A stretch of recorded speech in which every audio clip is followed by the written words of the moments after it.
bustling with people and noted the continuous influx outside, all eager to catch a glimpse of the currently trending idol, Wang Yu. It seems we are no longer needed, Jean Coeur acknowledged with a nod. Chapter 202. Reflecting on one's own worth in the evening at the Puminghui restaurant in Lujiazui. A relatively upscale Cantonese establishment known for its signature dishes, such as steamed hairy crab with chopped chili. The flavors were quite delightful. Inside a private room, Wang Yu lifted his wine glass, savoring the exquisite taste of the liquor. Knock, knock. A sound came from the door. Come in, Wang Yu said casually. The door swung open. Boss, Ms. Jean Coeur and Miss Yu Meng have arrived, reported Lung Feng, who stood at the entrance with Jean Coeur and Yu Meng. They appeared somewhat anxious, standing upright before Wang Yu. He gestured for them to sit. Lung Feng, understanding the cue, closed the door and stood guard outside. Please, make yourselves comfortable, Wang Yu smiled warmly. Shortly after leaving the exhibition hall, Jean Coeur had reached out to him. Wang Yu could easily discern their intentions. Although these streamers seemed to bask in glory, they were essentially upheld by capital. It was only natural for someone of Wang Yu's affluence to attract such interest. Thus, he had instructed his bodyguard to bring them over. All right, young Master Wang. Jean Coeur and Yu Meng cautiously took their seats opposite him. Do not be so formal. Let us simply enjoy a meal together as friends. Wang Yu signaled the waiter with a snap of his fingers. Let the dishes commence. Before long, an array of exquisite Cantonese dishes was presented before them. Jean Coeur stole a glance at Wang Yu, summoning her courage to speak. Mr. Wang, it is truly an honor to dine with you. Thanks to you, our live streaming room has seen a significant increase in followers. Indeed, Yu Meng chimed in eagerly. It is entirely due to your influence that our follower count has surged so dramatically.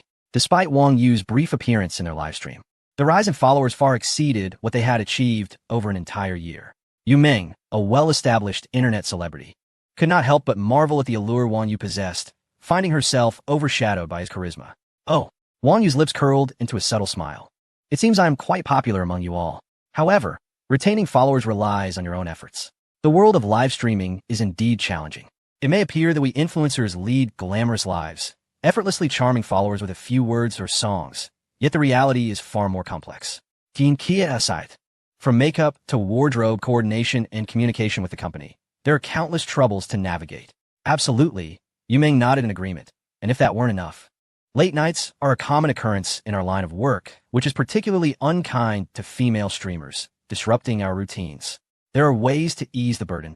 Wang Yu interjected, savoring a piece of beef. What methods might those be? Jean Coeur and Yu Meng exchanged glances, puzzled by Wang Yu's insinuation. Contemplating their own resources, they found themselves at a loss as Wang Yu chose to remain cryptic, focusing instead on his meal. Yu Meng regarded him thoughtfully, her gaze reflecting a mix of emotions.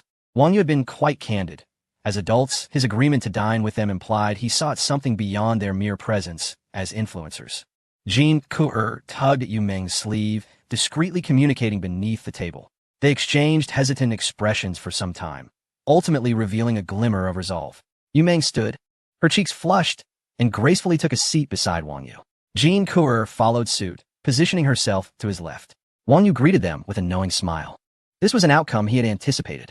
He reached out, wrapping his arms around the delicate waists of both Jean Coeur and Yu Meng.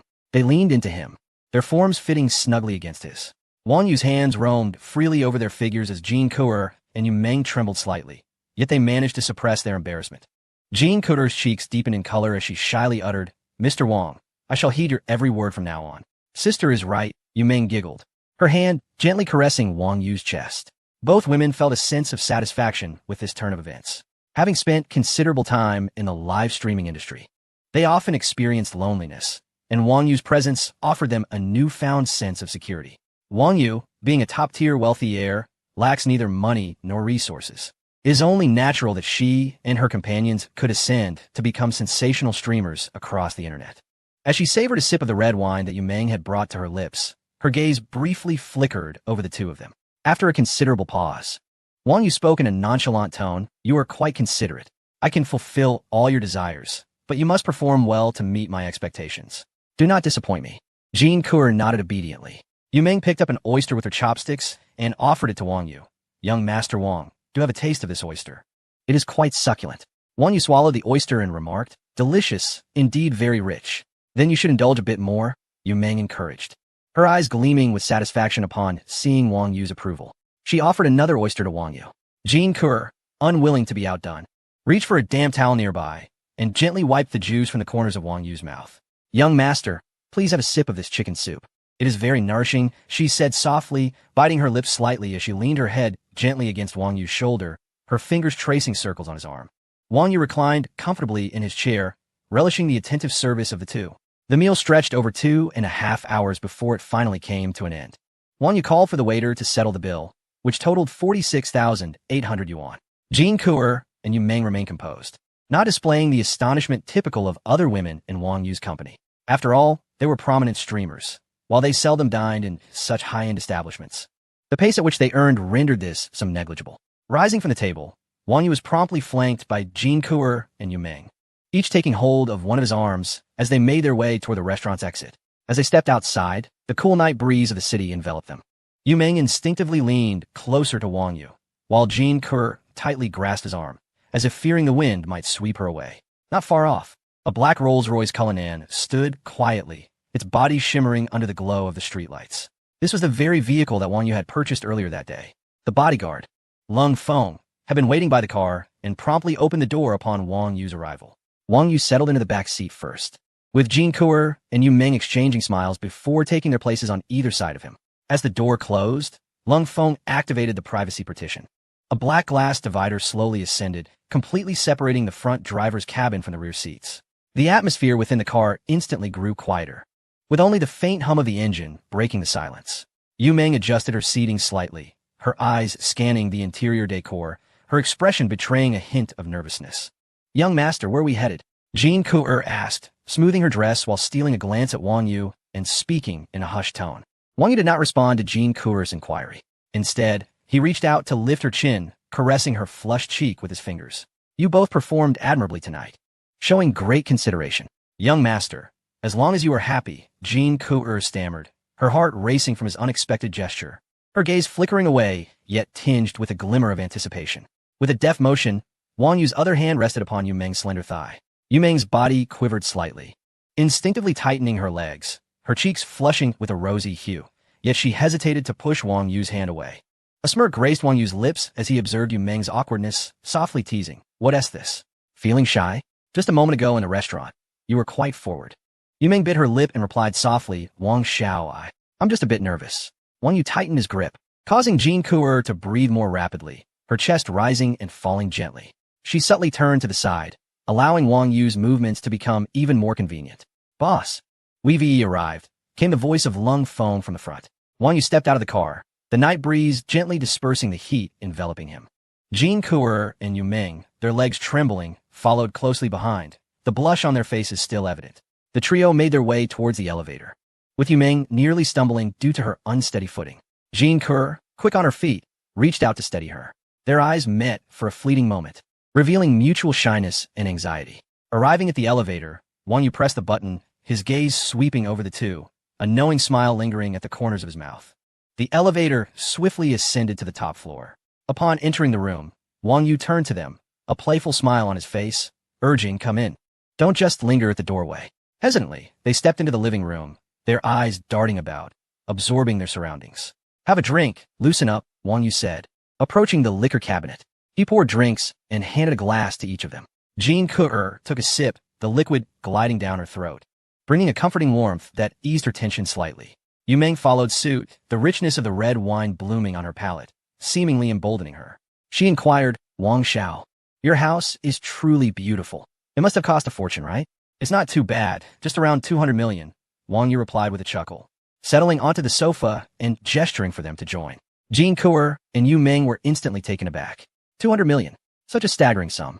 They were aware that the property would be expensive, given its prime location in Lujiazui, Shanghai, but they never anticipated a figure so astronomical. While internet streaming was a coveted career with lucrative earnings, the reality was that after company and platform cuts, the take-home amount was considerably modest. It was certainly better than traditional jobs, yet they felt unworthy to compare themselves to someone of Wang Yu's elite status.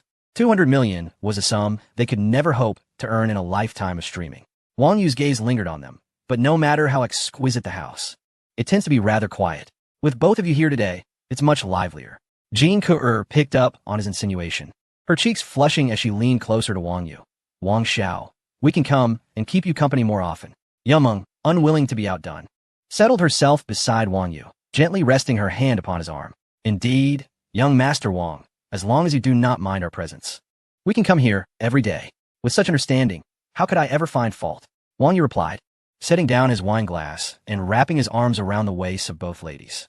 He placed a tender kiss on Jin Ke's forehead before turning to Yumeng, exuding an air of nonchalance. Jin Ke and Yumeng giggled delightfully, their forms melting into Wang Yu's embrace, as an atmosphere of intimacy enveloped the living room. It was destined to be yet another sleepless night. The following day, as noon approached, Wang Yu felt a slight itch in his nose, awakening from his slumber. Upon opening his eyes, he found Yumeng perched beside him, playfully swaying a strand of her long hair before his nose. Noticing he had awakened, her eyes curved into crescent moons as she sweetly exclaimed, "Young Master Wang, you've finally risen." It's nearly noon. Wang Yu rubbed his eyes and, in one fluid motion, pulled Yumeng into his arms, playfully tapping her bottom. "You little rascal, it seems last night wasn't tiring enough for you." Yumeng erupted into a fit of giggles. She wriggled free from his embrace, pointing at the sleeping Jin Ke not far away. "With Sister Jean here. You won't dare to bully me, hee hee." Jin Ke lay peacefully asleep, the blanket slipped down to reveal her fair skin, her hair tousled across the pillow. She was in a deep slumber, but the sound of Wang Yu and Yumeng's chatter roused her, and she sleepily opened her eyes. "Young Master Wang, why are you both up so early? It's nearly noon, Jean. The sun is about to shine on your backside. Get up," Yumeng urged. "No, I want to sleep a little longer," Jin Ke mumbled, turning over to continue her rest. Heaven knows what time she had gone to bed the previous night. Wang Yu was quite the player, excelling in games with relentless skill, racking up kills that left her overwhelmed. Ultimately, she had to concede defeat. Had it not been for Yumeng diverting Wang Yu's attention, she might still be lying in the game's canyon, lifeless. Now, all Jin Ke desired was a peaceful slumber to recuperate from the previous night's escapades. Yet, with Yumeng's incessant teasing, she reluctantly rose from her bed. Wang Yu activated his true sight to assess the favorability levels between the two women. Name, Yinlu, age, 28, height, 168 centimeters, charm, 91, physique, 82, favorability, 93, skills, intermediate piano, advanced dance. Intermediate singing, name, among age, 9 to height, 166 centimeters, charm, 94, physique, 82, favorability, 95, skills, advanced dance, intermediate singing after enjoying lunch delivered by his bodyguard. Wang Yu retrieved his phone and logged into an account he had not accessed for a long time. Wuyo. He promptly recharged 6 million Huaxia coins. Ding. The system detects that the host has spent 6 million. Double cashback of 12 million has been issued. Ding. Congratulations to the host for earning 600 system points. Wang Yu turned to Jin Ke and Yumeng, saying, "Open the live streaming room." "Why?" Yumeng inquired curiously. "In your live streaming room. Sending gifts should be preferable to transferring funds directly, right?" Wang Yu smiled faintly and replied, "Consider it a token of appreciation for your efforts accompanying me in gaming last night." With a slight blush, Yumeng took out her phone and opened the live stream. Wang Yu's gaming skills were truly remarkable. She realized she had become somewhat reliant on him. Just as Yumeng opened the live stream, fans flooded in with messages. "What on earth did you do after the broadcast ended yesterday, streamer?" "Indeed, my Meng. You usually stream at night to keep us company." Chapter 204. They are utterly weak. "Oh no, streamer, you won TB, snatched away by Wang Yu. Will you?" Yumeng turned her phone around, and Wang Yu's figure appeared on the screen, causing an uproar in the live stream. "It's over. Yumeng has already become Wang Yu's person. My idol is equally capable. My legs are longer than hers. Wah, even if Yumeng is taken away, can you at least disclose Wang Yu's true identity?" He is so enigmatic. Perhaps Yumeng is intentionally teasing us, wanting to see our reactions by bringing Wang Yu on screen. "I don't care, Yumeng. Turn back to us. We want to see you, not Wang Yu." Meanwhile, Jin Ke, at Wang Yu's suggestion, opened her live stream. The fans who received the notification rushed in like a swarm. "Oh my, Jin Ke is also here with Wang Yu. It's over. Both goddesses have succumbed to Wang Yu's charm. How can my idol be unworthy of these two internet celebrities? Enough with the noise. Look at the scenery outside. Isn't this Lijiazui? Wow, this location is prime real estate. Isn't this at the Zhongliang Haijing Hao?" Jin Ke and Yumeng did not explain why they were together at Wang Yu's residence. They silently moved to the window, showcasing the opulence of the Tianmu Palace and the view outside. Wang Yu entered Yumeng's live stream, and instantly, a dazzling display of golden dragons and vibrant petals filled the screen, signaling his arrival. Wang Yu generously sent out 1,000 carnival gifts. Weo sent 1,000 carnival gifts. This prominent figure must be Wang Yu, right? Is he not incredibly wealthy, just casually spending 3 million? Oh my goodness. How wonderful would it be if this money were mine? If Yu Meng can do it, so can I. After sending the gifts, Wang Yu shook his weary hands and entered Jin Ku's live stream, dispatching another 1,000 carnival gifts. Weo sent 1,000 carnival gifts, having just recharged 6 million. It was now all spent. Jin Ku's live stream erupted with excitement, drawing countless online viewers. Both Jin Ku and Yu Meng could not contain their laughter, their faces aglow with joy. At last, they had gained fame across the internet, all thanks to Wang Yu. After showering gifts, Wang Yu surveyed the bustling live stream and addressed the two women. With everyone supporting so enthusiastically, I must reciprocate. Here's the deal for both live streams. If we reach 100 million likes, one stream will receive 10 million in lucky bags. After pondering for a moment, Wang Yu added, anyone who follows can claim it. There are no conditions. My goodness, what an extravagant display of wealth. A 10 million fortune bag, given away so casually. Wang Xikong and Qin Fan pale in comparison. 100 million likes? Just 100 million. How dare they underestimate us? Brothers, don't just stand there. Let us take action. I must seize this opportunity. Alas, I feel overwhelmed by the speed of those comedic netizens. My heart is weary. Truly, he is a male deity, just a follow, and one can participate. How generous. Brothers, let us charge forth in respect. Jin Ku and Yu Meng exchanged astonished glances at Wang Yu, saying, Wang, isn't this a bit excessive? Not at all. Wang Yu waved his hand dismissively. It's merely 20 million. To him, such an amount was but a trifling sum. Before long, the likes in both live streams surpassed 100 million. Wang Yu aptly sent out a 10 million fortune bag. Ding! The system has detected that the host spent 20 million, doubling the cashback to 40 million. Ding! Congratulations to the host for earning 2,000 system points. Fans excitedly clicked on the fortune bags. Haha, I snatched 50,000. Brother, you're not cutting it. I got 80,000, haha. How did I only get a few hundred? I'm going all out. After chatting with the fans in the live stream, Jin Ku and Yu Meng closed the session. At Wang Yu's insistence, they resumed their game. That evening, Wang Yu arrived at a snack stall outside the financial university. He stepped out from the back seat of a luxury car, followed closely by Jin Ku and Yu Meng. Yu Meng curiously asked, Wang, why are we here? To eat. Wang Yu replied nonchalantly. Oh, Jin Ku and Yu Meng nodded. Although they were somewhat perplexed as to why someone as affluent as Wang Yu would choose to dine here, they quietly followed him. Uncle Zhang was intently cooking snail noodles, the steam blurring his vision. Aunt Li was swiftly arranging bowls and chopsticks when she inadvertently looked up and spotted Wang Yu. Old man, look quickly. Aunt Li tugged at Uncle Zhang's sleeve. Isn't that Wang Yu? Uncle Zhang lifted his head, squinting to get a better look, and a smile spread across his face. Well, it truly is Wang Yu. It's been a while since we last saw him. Uncle Zhang, Aunt Li, it's been a long time. Wang Yu greeted them with a smile. Uncle Zhang set down his spoon and stepped out from behind the stall, scrutinizing Wang Yu from head to toe. I told you, your aura is different now. That must be you in those videos online, right? Uncle Zhang chuckled. Indeed, Wang Yu nodded. Aunt Li leaned in, her gaze falling on Jin Ku and Yu Meng, and curiously asked, who are these two? These are my friends, Jin Ku and Yu Meng. I brought them here to try your snail noodles. I've been raving about how delicious they are, Wang Yu introduced. Hello, Uncle Zhang. Aunt Li, Jin Ku and Yu Meng greeted politely with smiles.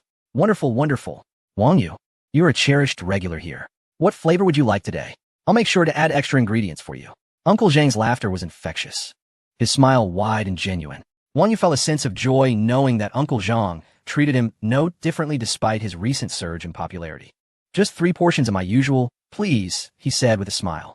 Aunt Li busied herself arranging a clean table, warmly inviting Jin Ku and Yu Meng to take a seat. Please sit down. Our snail noodles are sure to leave a lasting impression on you. Before long, Uncle Zhang approached with 3 steaming bowls of snail noodles, the enticing aroma wafting through the air. Here we go. Be careful, it's hot, he reminded with a smile. Wang Yu skillfully picked up his chopsticks, eager to stir the noodles as the familiar scent brought a look of satisfaction to his face. Jin Ku and Yu Meng gazed at the vibrant red chili oil, pickled bamboo shoots, and tofu skin in their bowls, their expressions slightly apprehensive, clearly taken aback by the intense fragrance. Have you never tried it? One bite will reveal how delicious it is, trust me, Wang Yu encouraged, noticing their hesitation. We rarely eat spicy food, Jin Ku admitted, summoning her courage to lift a portion of rice noodles and cautiously place it in her mouth. After a few chews, her eyes lit up with surprise. Wow, I didn't expect it to be this tasty. Yu Meng followed suit and took a bite. Though the spiciness made her cough lightly, she nodded in approval. At that moment, a group of university students at a nearby table recognized Wang Yu and began to whisper among themselves. Isn't it the incredibly wealthy Wang Yu from online? One remarked. It really is him. Who would have thought we'd run into him here, eating at a street stall? Do the affluent truly indulge in such roadside delicacies? Another added. I heard he splashed tens of millions in his live stream today, but unfortunately, I was in class at the time. Their murmurs grew louder, and soon, a crowd began to gather, phones in hand, snapping pictures. Aunt Lee, concerned about disturbing Wang Yu's meal, quickly stood up, saying, everyone, please disperse. There's nothing worth capturing. It's all right, if you all enjoy it, you should try Uncle Zhang's snail noodles. They're truly exceptional. Wang Yu replied with a carefree smile, addressing the onlookers. He then waved at the camera, eliciting enthusiastic responses from the crowd. This was precisely the effect he desired. With such immense online traffic, it would be a missed opportunity not to capitalize on it. Wang Yu then thought of the snail noodle shop he adored. With his support and the restaurant's delectable offerings, it was bound to become a viral sensation effortlessly. After finishing the snail noodles, Wang Yu wiped his mouth and declared, now it's your turn to shine. Open the live stream and give everyone a proper introduction to this fantastic noodle shop we just dined at. Yu Meng and Jean Coder exchanged knowing smiles. Promoting shops was their forte. They swiftly adjusted their settings and activated their live stream devices, appearing together on screen. Dear viewers, we just dined with young Master Wang at this unassuming yet incredibly delicious snail noodle shop. Yu Meng beamed at the camera with a sweet smile. She turned the camera towards the bustling Uncle Zhang and Aunt Lee within the shop. Behold, this is the owner of the snail rice noodle shop. Uncle Zhang's snail noodles are simply exquisite. Indeed, dear viewers, I initially worried that the flavors might be too overwhelming, but upon taking the first bite, I was completely captivated. Wang Xiao's discerning taste is truly remarkable, bringing us to such a delightful establishment for a meal. Jin Kaiye chimed in, and the audience in the live stream was instantly drawn in, with comments flooding in like a flurry of snowflakes. Is this for real? Wang Yu is dining in such a down-to-earth place. Let me see what the snail noodles look like, to earn my idol's recommendation. Host, please capture more details. I'm dying to try it. This shop is just around the corner from my home. I'm heading over right now. My idol, wait for me. One viewer remarked. I've been eating here since school started, and the taste has remained consistently delightful. Today, I specifically brought 2 beautiful hosts along, just to share with everyone. Wang Yu stepped in front of the camera, smiling as he said, moreover, Uncle Zhang and Aunt Lee are incredibly genuine. If you're nearby, you must come and try it. I assure you, you won't be disappointed. He pulled Uncle Zhang and Aunt Lee into view, who appeared somewhat shy before the camera. Oh my, I never expected so many people would pay attention to our little shop. Thank you, Wang Yu, and thank you all for your support. Uncle Zhang scratched his head in modesty. Aunt Lee, beaming with joy, continuously expressed her gratitude, unsure of how to introduce the shop's specialties.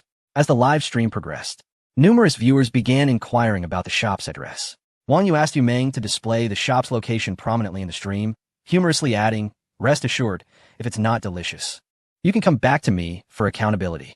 The atmosphere in the live stream reached a crescendo, with viewers eagerly liking and sharing. With Wang Yu's endorsement, I'm definitely going to visit this place. Another viewer exclaimed, yes, I just snagged a few thousand in the stream. I must support Wang Yu's highly praised snail noodles. Wang Xiao's recommendation is trustworthy. I'm checking the map right now to see when I could drop by. Haha, I'm also a student at Kaida.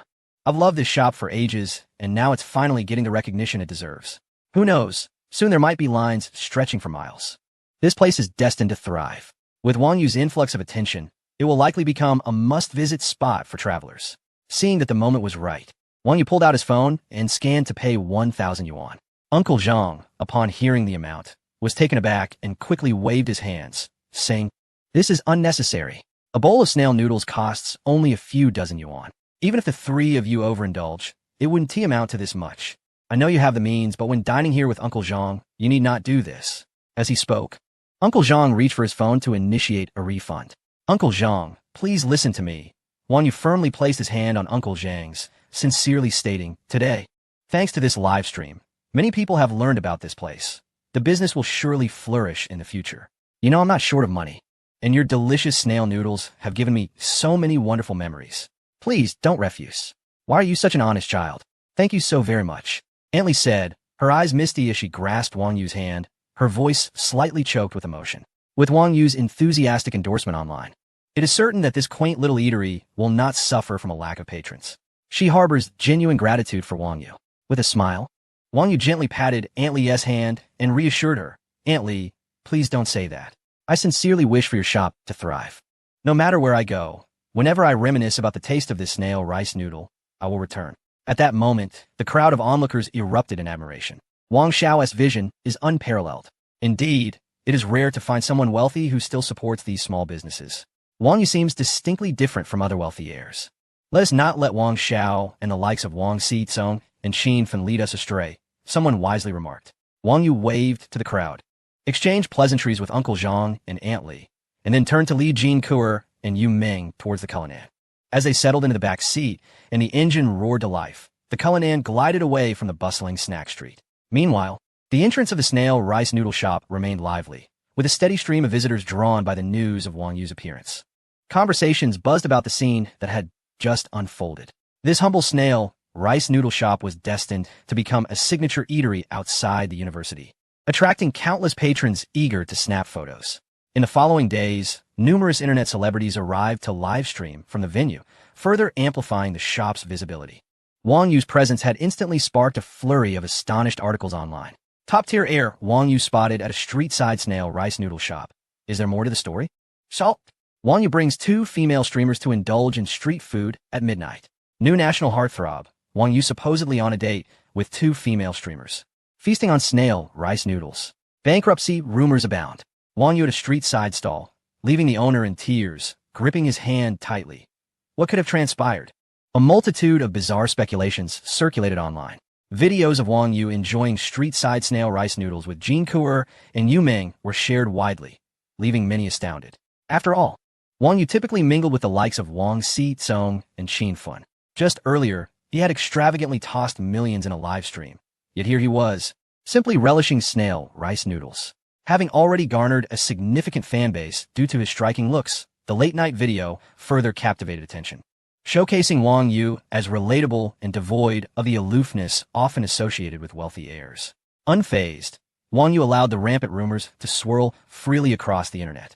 Upon returning to the Tianmu Palace, Wang Yu once again enjoyed a delightful gaming session with Jin Kuer and Yu Ming throughout the night. Online, videos from the car show and Snack Street featuring Wang Yu were fervently shared, catapulting them to the top 3 trending searches.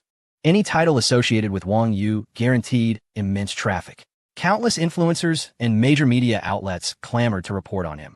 Wang Yu's name truly set the internet ablaze, overshadowing the once celebrated Wang Xizong, who had fallen into obscurity. A group of women online, previously enamored with Wang Xizong, have now turned their affections to Wang Yu. This admiration, however, transcends mere infatuation with Wang Xizong. Wang Yu possesses no discernible flaws. His looks, stature, and family background utterly eclipse those of Wang Xizong, garnering him a considerable following of devoted fans. Many confident young women have publicly declared their desire to become Wang Yu's girlfriend. Yet, despite the fervor online, Wang Yu remains elusive. The following day, he instructed his bodyguards to escort the two women home. Wang Yu then took a leisurely drive in his beloved vehicle around the company, noting that there were no pressing matters at hand. In a rare turn of events, he returned to the prestigious university for a day of classes, creating quite a stir among the student body. Everyone was eager to catch a glimpse of the most renowned affluent heir in the online realm. To prevent any potential stampede, Principal Jiang Weigua even arranged for a team of security personnel to maintain order around Wang Yu. After finally escaping the throngs of students, Wang Yu managed to squeeze into a classroom. Under the gentle guidance of the teacher, he rested his head on Run Ningxiang's lovely legs, enjoying a day of slumber. Upon awakening, revitalized and in perfect spirits, Wang Yu departed in his Ferrari, leaving behind a group of disheartened students. In an upscale, private room somewhere in the capital, a woman clad in traditional attire played soothing melodies on a guqin. The air was infused with the calming scents of sandalwood and jasmine, creating a serene atmosphere. Two men sat across from each other at a tea table. A middle-aged man with gold-rimmed glasses spoke. "Mr. Chun, please enjoy your tea." The man addressed as Mr. Chun, clad in simple casual wear, sipped his tea, exuding an extraordinary aura that belied his advanced years. Time appeared to have left no mark upon him. Meanwhile, Wang Yu, who had been the talk of the online town, was causing quite a stir with his company's recent activities within the industry, indicating that he was not to be trifled with. With a substantial investment of $100 billion, his influence was formidable. The man with gold-rimmed glasses remarked, "This young master from the Wong family is likely not to be underestimated. There must be considerations at play from the Wong family." Mr. Chun scoffed. "It seems the Wong family is not satisfied with merely excelling in heavy industry.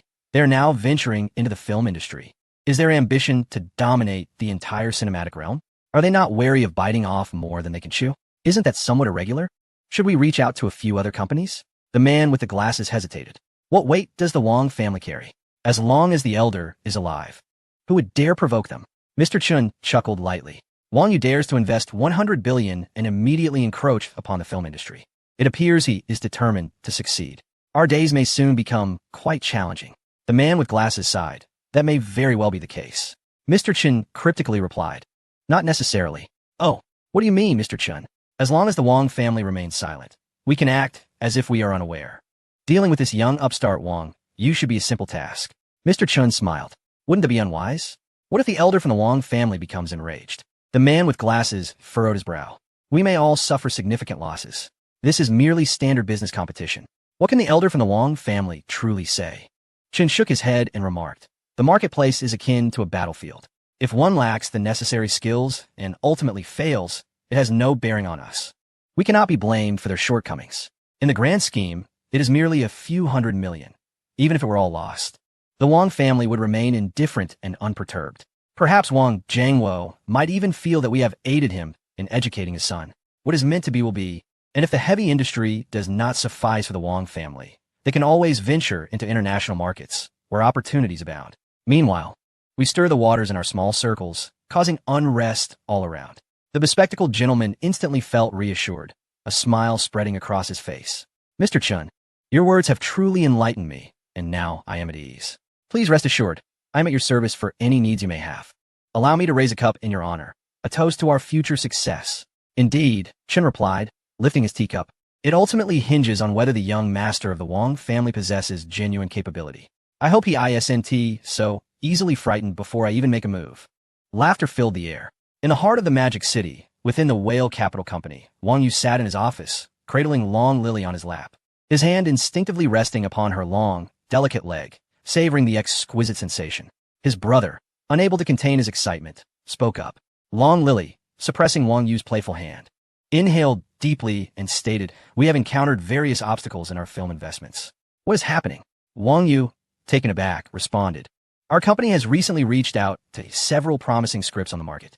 Long Lily, wearing a look of resignation, continued, "However, when manager Chen approached the heads of those companies, most were quite cordial and indicated they would consider our proposals. Negotiations proceeded smoothly, and contracts were nearly finalized.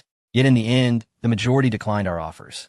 Do we know why?" Wang Yu pondered. "Have we investigated the reasons thoroughly? We're not entirely sure. It seems as if they have conspired to reject us simultaneously." Long Lily expressed her confusion, unable to comprehend why discussions that had gone so well had suddenly turned sour.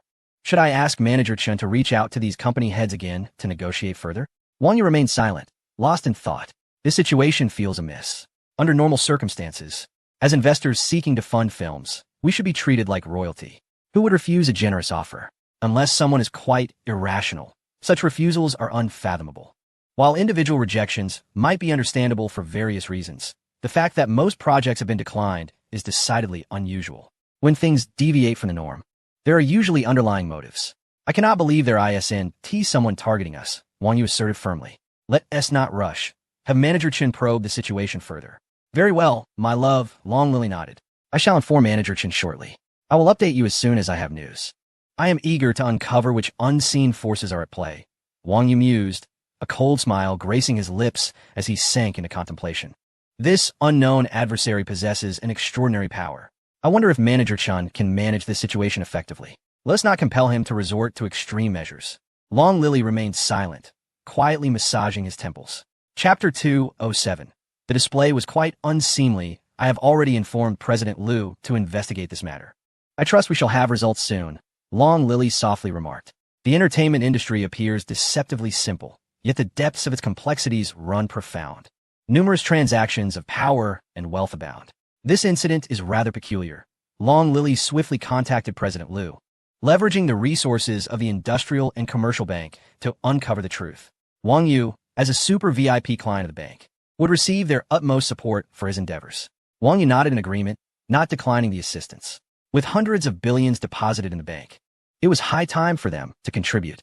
He was eager to see if the individuals pulling strings behind the scenes could remain concealed under the bank's influence. Long Lily turned and retrieved a stack of documents, handing them to Wang Yu. These are the projects the company has recently invested in, totaling an expenditure of 12.3 billion Huaxia coins. Wang Yu accepted the materials and perused the documents, which detailed various projects, including live streaming and new energy initiatives. Beep. The system detected that the host has spent 116,235,000, resulting in a double cashback of 232,470,000. Beep. Congratulations to the host for earning 116,235 points. Not bad, although I believe the investments in new energy should be expanded further. After reviewing the documents, Wang Yu nodded in agreement. The company's investments, including those from Wang Xikong and others, aligned perfectly with the funds detected by the system. Very well, Long Lily acknowledged. Suddenly, Wang Yu's phone rang. Seeing it was Wang Xikong, he answered directly. Old Wang, what's the matter? Wang Yu inquired nonchalantly. Wang Yu, I've heard that the company's recent investments in the film industry have faced obstacles? Came Wang Xizong's voice from the other end. Indeed, we are still unaware of who is orchestrating this behind the scenes. It's surprising that they dare to sabotage us despite our combined efforts. They must be quite reckless. Wang Xikong scoffed. Upon learning about the company's investment setbacks in the entertainment sector, he felt no concern. Given the scale of the industry, it was hardly a challenge for Wang Yu. Let me tell you, those in the film industry hold themselves in high regard, despite lacking true capability. They believe themselves to be formidable, acting like overlords. Our company has engaged with nearly all the projects available in the market, which has displeased some. They resent our disregard for their unwritten rules and are behaving quite poorly. Naturally, the heads of those companies would not dare offend these big shots, thus relinquishing our company's investments. Wang Xikong continued, My family wields considerable influence in this realm. Should I consult my father? Not for now, Wang Yu replied coolly. Do you have any idea who is targeting our company this time? After a moment of contemplation, Wang Xikong revealed. The information I have suggests that the Chun family from the capital is at the forefront of this initiative. The Chun family has been entrenched in the film industry for decades, holding the title of a true overlord within the circle, occupying an irreplaceable position. The resources are predominantly monopolized by them. The current head of the Chun family, Chen Yongkai, is no ordinary individual. He is ruthless and cunning, notorious for manipulating contracts for many newcomers in the industry. Despite his infamous reputation, those within the film and television circles regard him with a mix of reverence and trepidation, outwardly showing respect while privately fearing his methods. After listening to Wang Xizong's introduction of Chen Yongkai, Wang Yu's face briefly flickered with a cold smirk. This Chen Yongkai has wielded power in the industry for far too long. He seems to believe I am easy to bully. I shall see just how capable he truly is. Perhaps I should delve into esports instead. My team recently clinched a championship, and the esports industry has been burgeoning over the past 2 years, promising substantial returns for those who enter now. Wang Xikong hesitated momentarily before advising against it. Esports is a realm that cannot escape the clutches of the Penguin. Wang Yu shook his head, stating, The scale of Penguin is immense, and its influence within the esports domain cannot be underestimated. It may prove difficult to navigate this landscape. After exchanging a few more words, Wang Yu ended the call. Currently, Douyin is still in its nascent stage, and investing in short films does not seem opportune just yet. Investing in films, however, is indeed a commendable choice. Yet, he never anticipated that his straightforward approach of merely investing money would result in being targeted. Although his actions were high-profile and driven by substantial capital during negotiations, he did not resort to coercion. Ironically, while he adhered to the rules, the Chun family has chosen to breach them first, conspiring to ostracize him from the film industry, leaving him without even a morsel of soup to savor. How intriguing. Wang Yu chuckled softly, rhythmically tapping his fingers on the table. An adversary has approached him, and retreat is not his nature. If Whale Capital does not retaliate, it will find itself struggling not just to venture into the world, but even to make its mark within Huagua. Anyone wishing to test the waters must tread carefully. No matter how plentiful the funds, they remain mere paper tigers. If they deny him a place at the table, then none shall dine. Go summon Manager Chen for me. Wang Yu instructed Long Lily. Without hesitation, Long Lily nodded and promptly exited the office. Moments later, the door to Wang Yu's office was knocked upon. Manager Chen entered, respectfully addressing Wang Yu. "Mr. Wang, how may I assist you?" "Reach out once more to the project heads who declined our company's investment," Wang Yu replied, handing him the documents in his hand. "Mr. Wang, they are currently refusing our financial offer," Manager Chen hesitated, yet resolutely stated. "Nobody would turn down money," Wang Yu remarked coolly. "If they are, it merely suggests our offer has yet to meet their expectations. Increase the amount to a point where they cannot refuse. In this world, there exists no one who would forego monetary gain or reject investment." Wang Yu was unconvinced that, with hundreds of billions in capital, he could not establish a foothold in the film industry. With the advantageous term of double cashback at his disposal, he was not short on funds. Those attempting to expel him from the film industry would soon discover that Wang Yu was more than willing to engage with them in this game. The question remains whether they possess the capacity to persuade the entire industry to forego profit. Wang Yu harbored a modicum of admiration for them. How much should one invest appropriately? Manager Chun was not taken aback.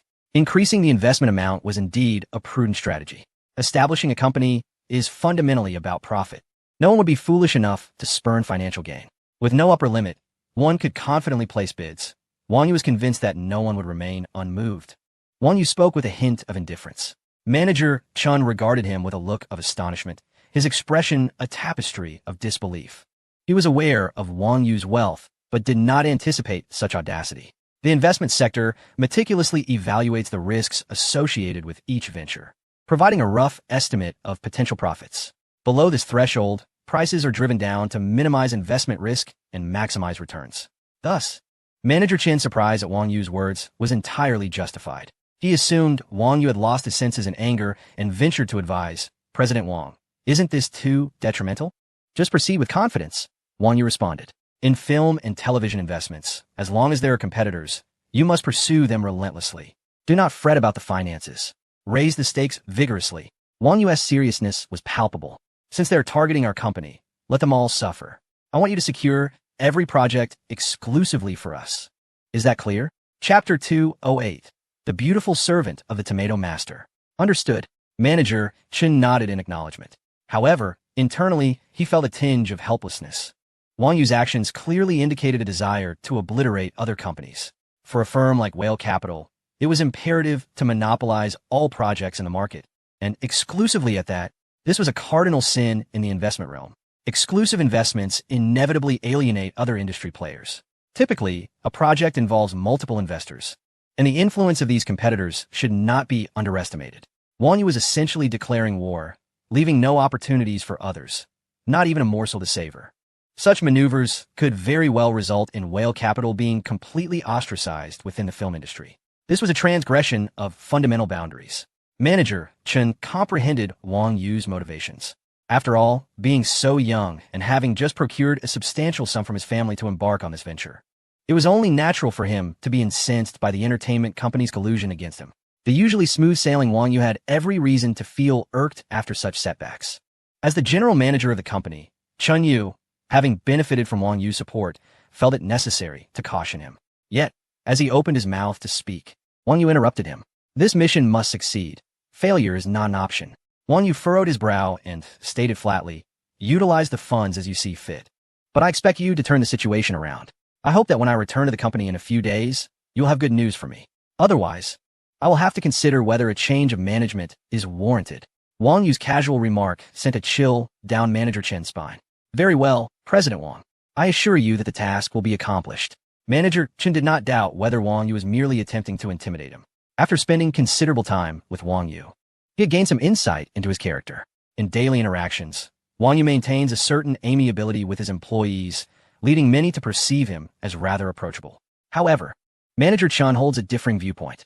Recently, Wang Yu has garnered immense popularity online, and the company's other shareholders, figures like Wang Sikong and Qin Fun, are of a caliber that elevates his standing. The education he received from a young age was anything but simple, and thus, it is implausible for Wang Yu to be as uncomplicated as he appears.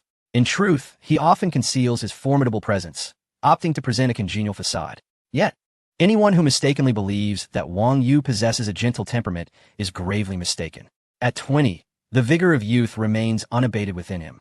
Upon exiting Wang Yu's office, Manager Chun promptly began liaising with the heads of relevant projects. Capital Swallowing revealed its predatory fangs without a hint of restraint, engaging in frenzied bidding and disregarding costs entirely. Who would dare to offend Shin Yongkai?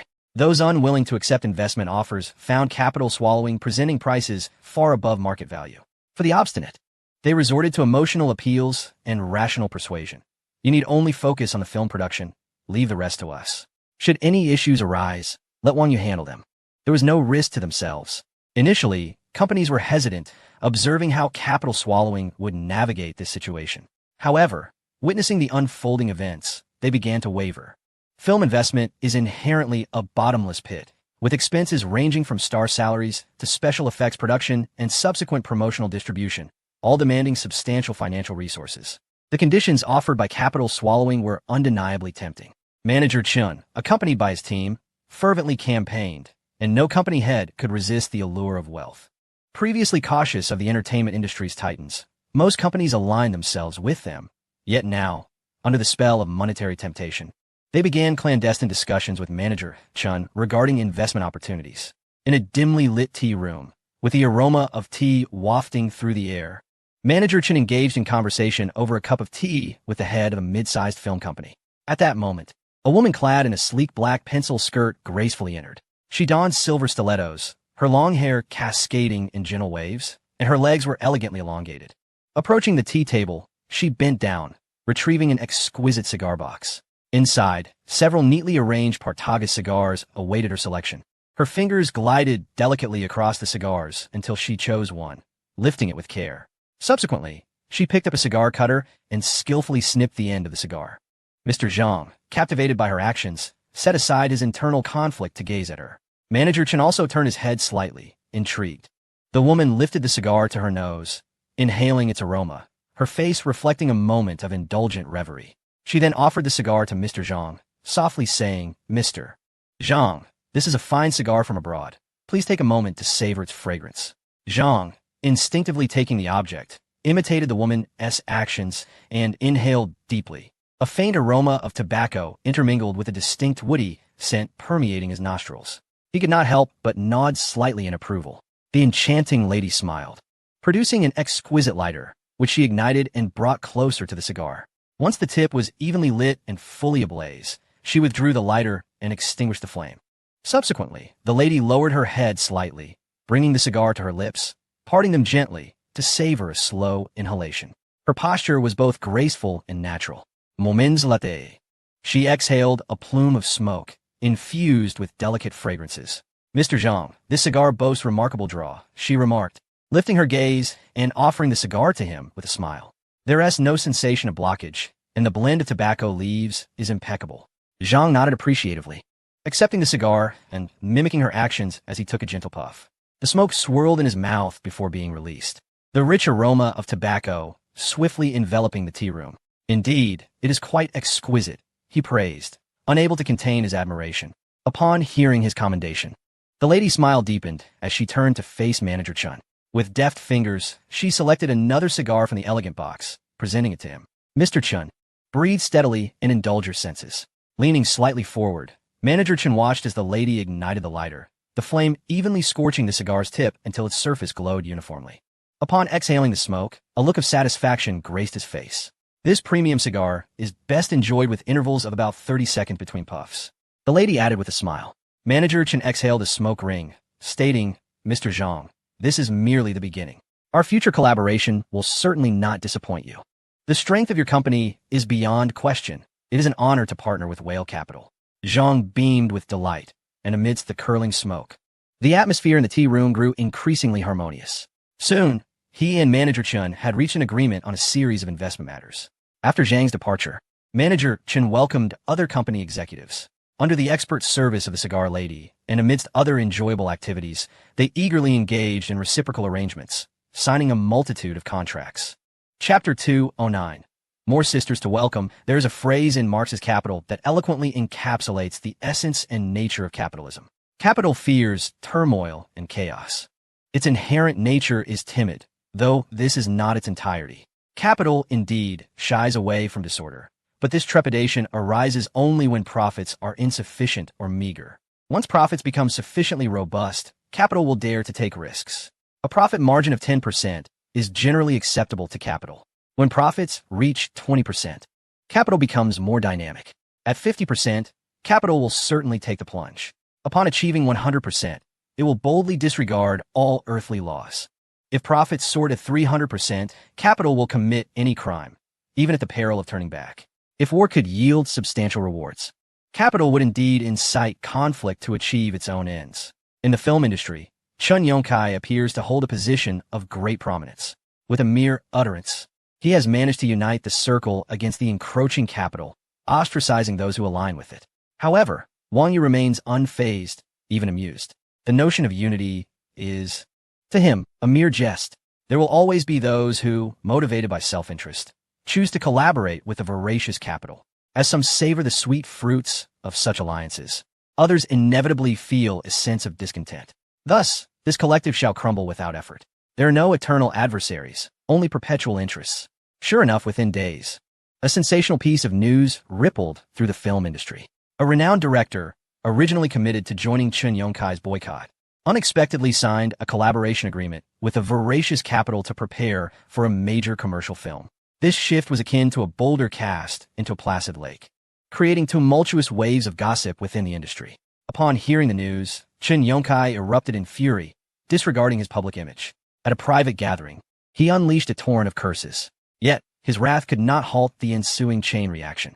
An increasing number of actors and producers, witnessing the substantial rewards reaped by the first company to partner with the voracious capital, began to waver. One day, an unexpected visitor arrived at Wang Yu's company. The receptionist, her voice trembling with excitement, informed Wang Yu, "Mr. Wang, Dilly Reba is at the company entrance and wishes to see you." What? When you thought he had misheard. Pausing in disbelief for several seconds before regaining his composure and instructing the receptionist to let her in. Moments later, the office door was gently pushed open, and Long Lily entered with Dilly Reba. She cast a glance at Wang Yu and coolly announced, "Mr. Wang, Dilly Reba has arrived," muttering a remark under her breath before turning to leave. Given Wang Yu's temperament, it seemed likely she would soon be adding another sister. Wang Yu praised Dilly Reba, who wore a simple yet stylish light blue dress that accentuated her flawless figure. Her signature long hair cascaded in soft waves over her shoulders, with playful strands framing her fair cheeks. Beneath her prominent nose, her luscious red lips curled into a subtle smile, exuding an exotic charm. A glimmer of golden light flickered in Wang Yu's eyes as Dilly Reba's information materialized before him. Name, Dilly Reba. Age, 26. Height, 168 centimeters. Charm, 95. Physique, 89. Effect, 65. Skills, acting advanced, singing intermediate. At the moment their gazes met, Dilly Reba's cheeks flushed a bright crimson, reminiscent of a ripe peach. Her captivating eyes fixated on Wang Yu, brimming with curiosity. "Hello, Mr. Wang, I am Dilly Reba," she spoke, her lips parting with a hint of shyness, a stark contrast to the confident persona she exhibited before the camera. "Please have a seat," Wang Yu replied with a polite smile, gesturing for her to sit. "May I inquire why you sought me out?" Dilly Reba perched elegantly upon the sofa. "I was sent by our boss," she replied, her fingers unconsciously fidgeting with the hem of her dress, while Wang Yu cast a swift glance her way, only to lower his head quickly. Wang Yu, as he appeared online, was indeed remarkably handsome. How could such a stunning man exist in the world? Even someone as devoted to her career as Dilly Reba found herself experiencing a flutter of romantic feelings. Since her debut, the media had incessantly circulated rumors of her romantic involvements, linking her with various individuals. But these were merely fabrications, many of which were orchestrated by the company for publicity. "Oh, what did your boss ask you to do?" Wang Yu inquired, curiosity evident in his expression. It was evident that her boss referred to Yangmi Mr. Wang. "Your popularity online is astounding, surpassing even Wang Xikong. Many of my friends discuss you, praising your youth and accomplishments. Meeting you in person, I must say you're even more striking than your photographs." Dilly Reba refrained from addressing Wang Yu's remark, instead showering him with compliments. Wang Yu found her straightforward praise amusing, though he maintained an impassive demeanor. "You flatter me, Miss Reba. Such accolades are merely exaggerations by the public. However, you possess both an exceptional physique and beauty, and I believe your career in the entertainment industry will flourish." "Oh, Mr. Wang, please do not praise me so. I am not that remarkable," Dilly Reba exclaimed, her eyes sparkling with admiration. What was the meaning behind his words? Was he indeed complimenting her appearance? I actually intended to discuss a potential collaboration with you. Our boss mentioned that your company, Whale Capital, has recently invested in several significant projects, and I wish to partake in this venture, hoping you might grant me an opportunity.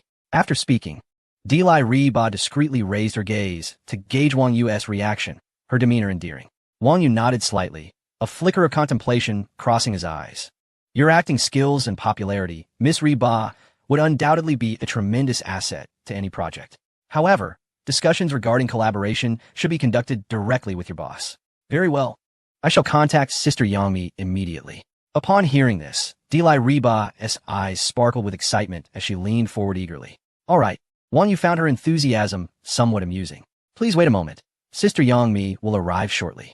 Deli Reba stood and turned to exit, leaving Wang Yu in a contemplative state. This period was particularly tumultuous for Yangmi, as she was embroiled in scandalous rumors circulating online, which had adversely affected her career. Soon, she would even be facing divorce from her husband. The current outreach to Wang Yu seemed motivated by Whale Capital's recent substantial investments, hinting at a desire for collaboration. Even Deli Reba, a striking beauty, had approached him. Yet, she appeared somewhat bewildered, lost in her own thoughts. After exiting Whale Capital, Deli Reba glanced around before donning a black mask and gracefully making her way toward the elevator. Before long, they arrived at the first floor of the central building. Chapter 210. Out of your grasp. Deli Reba walked towards the lobby's entrance, soon approaching a sleek black Alfred van. She cautiously scanned her surroundings and knocked on the car door. Sister Me, I'm back. The door immediately opened slightly, and without hesitation, Deli Reba entered the vehicle. Renowned for its luxurious and comfortable interior, the Alfred offered ample space, easily accommodating multiple passengers. The door slowly closed behind Deli Reba, completely shielding her from prying eyes. Seated beside her was Yangmi, her fingertips instinctively caressing the sunglasses in her hand, her fiery red lips shimmering alluringly under the dim light. How did he respond? Reba? Young Master Wang should be quite pleased with me, but he mentioned that for the collaboration, you need to communicate with him directly. Deli Reba replied cheerfully as she settled into her seat.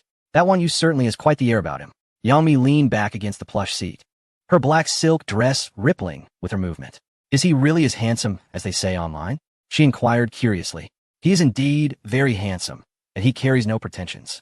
He is quite gentle with people. Deli Reba paused, memories of Wang Yu's striking visage flooding her mind, causing her cheeks to flush. Realizing her words had been rather direct, she hastily added, of course, yes, just okay. Yangmi shot her a teasing glance, suddenly reaching out to smooth back a stray strand of hair behind Deli Reba's ear.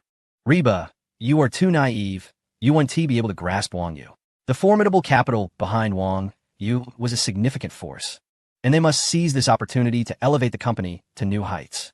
I believe it's time for me to take action, Yangmi said, her tone firm as her gaze lingered on Deli Reba's face for a moment. A little girl, not a fan of pure looks? I refuse to believe she can resist my charm. Suddenly, a thought struck Deli Reba. Oh no, I completely forgot to ask for Wang Yu's contact information. Her smile instantly faltered, and she pressed her hands to her forehead in dismay. It's all my fault for being too nervous at the time. My mind went blank, and I forgot such an important matter. Yangmi was taken aback at first, but then she chuckled softly, her crimson nails tapping rhythmically against the armrest of her seat. Reba, you truly amuse me and frustrate me all at once. Don't let your romantic inclinations cloud your judgment. You are at a crucial juncture in your career, which is flourishing. You absolutely must avoid creating any scandals at this time. She encouraged Deli Reba to engage with Wang Yu to gauge his attitude toward their company, but she had no intention of allowing Deli Reba to offer herself up so readily. All right then, Deli Reba replied, pouting her full, fair lips with a hint of regret. Yangmi nodded, rising to unzip the silk dress at her waist. The dress slipped down, revealing her graceful back. She retrieved a deep burgundy, form-fitting dress from within the car, slipping it on. As she zipped it up, the plunging neckline accentuated her impressive curves, while the thigh-high slit teased with glimpses of her legs as she moved. Yangmi gracefully swept her long hair to one side, revealing her elegant, fair neck, which accentuated her alluring charm. Reba, come here and help me put on the necklace, she said, gesturing towards the diamond necklace resting nearby. Reba hurriedly stood up to assist her. Once the diamond necklace was fastened, Reba's gaze inadvertently followed the line of Yangmi's porcelain neck, settling on the deep neckline that drew the eye. A tightness formed in her throat, and a wave of indescribable envy washed over her. Sister Me, Reba swallowed hard, her eyes aglow, How do you manage to maintain such a stunning figure? Every time I see you, I feel like I fall light years behind. With proportions like yours, who could possibly resist being captivated? Yang Mi adjusted the necklace in the car's mirror, a smile gracing her lips. Just wait for my good news inside the car. Watch how I handle this young man. After donning her sunglasses, she stepped out of the car, her 10-centimeter stiletto heels clicking against the pavement. The burgundy-fitted dress billowed in the night breeze, instantly drawing the attention of those around her. She surveyed the central building before striding inside, her figure swaying with confidence and charisma. A knock echoed through Wang Yu's office once more. As Long Lily pushed the door open, another stunning beauty appeared behind her. Employees within the company peered cautiously from behind, some even taking out their phones to capture the moment. Many staff members abandoned their work, converging towards the scene to catch a glimpse of the A-list star. Chun, the manager, noticed the commotion and rushed over to quell the situation. Yet his own gaze lingered on Yang Mi, reluctant to look away. Indeed, the figure of this star was extraordinary, curves in all the right places. Wang Yu, oblivious to Long Lily's resentful glances, cleared his throat and said, "Lily, you may leave now." "Understood, Mr. Wang." Long Lily replied through clenched teeth. She felt a twinge of discomfort. Why were so many stars visiting the company today, all seeking Wang Yu? However, she was powerless to intervene. After all, she couldn't hinder Wang Yu's business dealings. Once Long Lily exited the office, Wang Yu took a moment to carefully assess the illustrious star before him. Yang Mi smiled slightly, removing her glasses and elegantly settling onto the sofa. Her features were exquisite, her skin as smooth and delicate as mutton fat jade, with bright, captivating eyes reminiscent of a fox spirit. Her luscious red lips were alluring, and the deep neckline was undeniably eye-catching, causing Wang Yu to swallow hard at the sight. In awe, Wang Yu marveled at the reality of this top-tier celebrity, who was even more enchanting in person than on television. Those long legs were simply breathtaking. Yang Mi's personal information then appeared before Wang Yu's eyes. Name, Yang Mi, age, 32, height, 166 centimeters, charm, 94, physique, 85, favorability, 62 skills, acting advanced, singing advanced. After absorbing the details of Yang Mi's profile, Wang Yu couldn't help but express his admiration. Indeed, it was Yang Mi. At the age of 32, she still exudes an undeniable charm. This is not merely Wang Yu's personal impression. The astonished exclamations and discussion from the employees outside resonate continuously. Yang Mi has traversed the entertainment industry for over 2 decades. Since her rise to fame in the Red Dust family, she has undoubtedly been the most beloved actress in television. In 2015, she boldly engaged in a gamble with capital, transforming herself into a powerful entity in the industry, a veritable real-life heroine. However, recently, Yang Mi has faced a barrage of negative press. Her husband has even proposed a divorce. Wang Xikong, the devoted admirer, has publicly declared his willingness to marry her immediately upon her divorce. This is the son of the wealthiest man in Huaguo, a national heartthrob. For an ordinary individual, the allure of Yang Mi would only deepen. This serves as a testament to her irresistible charm. Wang Yu gazes at Yang Mi, his eyes brimming with curiosity, as a classic scene from a video plays repeatedly in his mind. In Chapter 211 of the narrative, Becoming Huaguo's Top Idol, Yang Mi seems to sense Wang Yu's gaze, her demeanor composed. She gently tucks a strand of hair behind her ear, her smile widening as she speaks. "Mr. Wang, I am Yang Mi. I have come today to discuss a significant business opportunity with you." Wang Yu takes her delicate hand in his, appreciating the exquisite sensation. He wonders what substantial business she wishes to discuss, feeling honored that she has personally come to him after having sent Di Li Riba first. Surprised by her prompt visit, he notes that while numerous project teams have sought him out due to his recent major investments, it is indeed a rarity for a celebrity to approach him directly. Seated on the sofa, Yang Mi's expressive eyes dance with amusement as she states, "Mr. Wang, you are truly accomplished at such a young age, having ventured into entrepreneurship while still studying." With a smile, she adds, "Actually, we have met before. I wonder if you recognized me last time?" Met before? Wang Yu, intrigued, reflects that he usually does not forget faces. Yet this is indeed his first encounter with Yang Mi. It is quite normal for Mr. Wang not to remember. She chuckles, covering her mouth with a hand. "I also own a property at Zhongliang Haijing No. 1, right beneath your apartment." Realization dawns on Wang Yu. "Ah, so you're the woman I encountered in the garage while escorting Karina home. No wonder you seem familiar." He marvels, "What a coincidence that you reside just below me. I had no idea you own a place here. One must have multiple residences to evade the prying eyes of paparazzi." Yang Mi nods, smiling. Wang Yu agrees. acknowledging that the capabilities of paparazzi are often uncontainable by ordinary residential complexes. Zhongliang Haijing No. 1 is among the most prestigious neighborhoods in the city, with property management exceptionally vigilant in safeguarding residents' privacy, ensuring that paparazzi are kept at bay. However, such an exorbitant price is only affordable for top-tier celebrities like Yang Mi. Ordinary stars need not even dream of it. Mr. Wang is even more handsome in person than he appears in the videos online. Yang Mi's lips curled into a subtle smile, her eyes glinting with a hint of mischief as she softly remarked, "That fleeting glance in the garage left a profound impression on me. Why not come to my company, and I shall package you for debut. With your looks, I am certain that within a month, you would ascend to become a top idol in Huagua, and in 3 months, you would be poised to conquer the world beyond Asia." As she spoke, her eyes sparkled with anticipation, gazing expectantly at Wang Yu. Indeed, Wang Yu's physique and appearance were the most striking she had encountered throughout her career. With his looks alone, singing and acting would be unnecessary.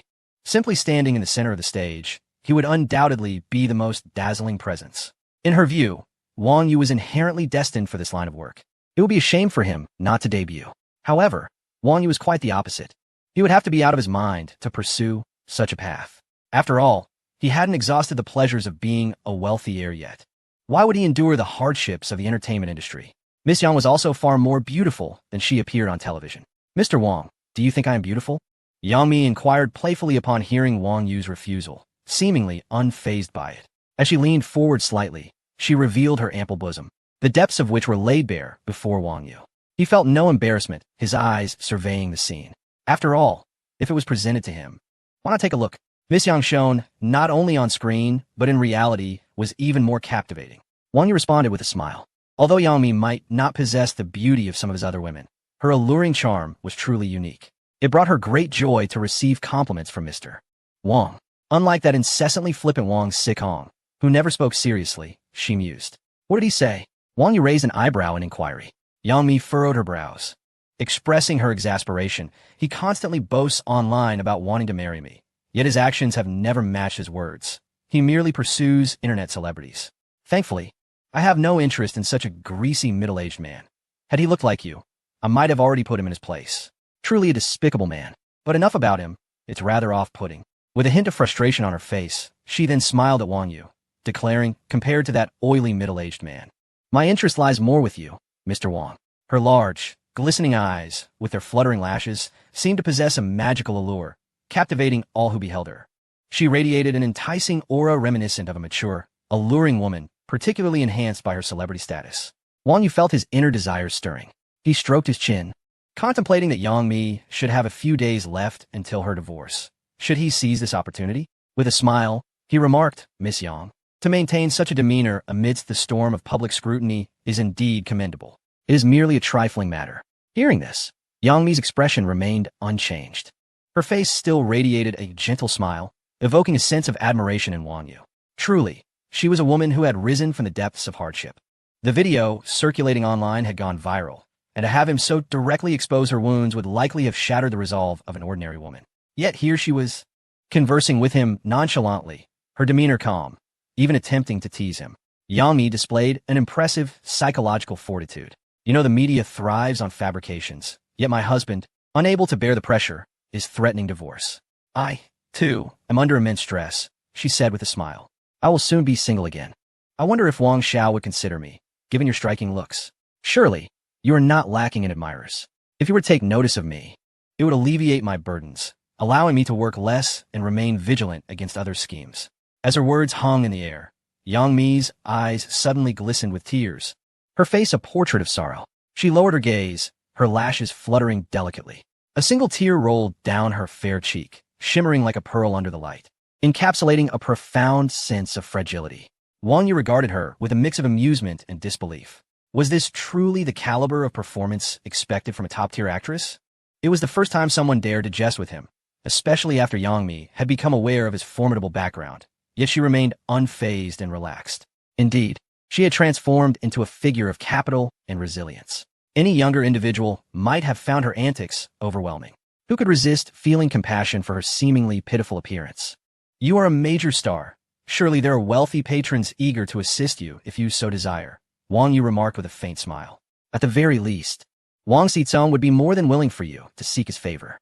Ah, it seems Wang Xiao does not regard me highly, Yang Mi replied, playfully twirling a strand of hair behind her ear with a hint of alluring grace. Your words wound my heart, Wang Xiao. While Wang Xizong comes from a prestigious lineage, in my eyes, he pales in comparison to you.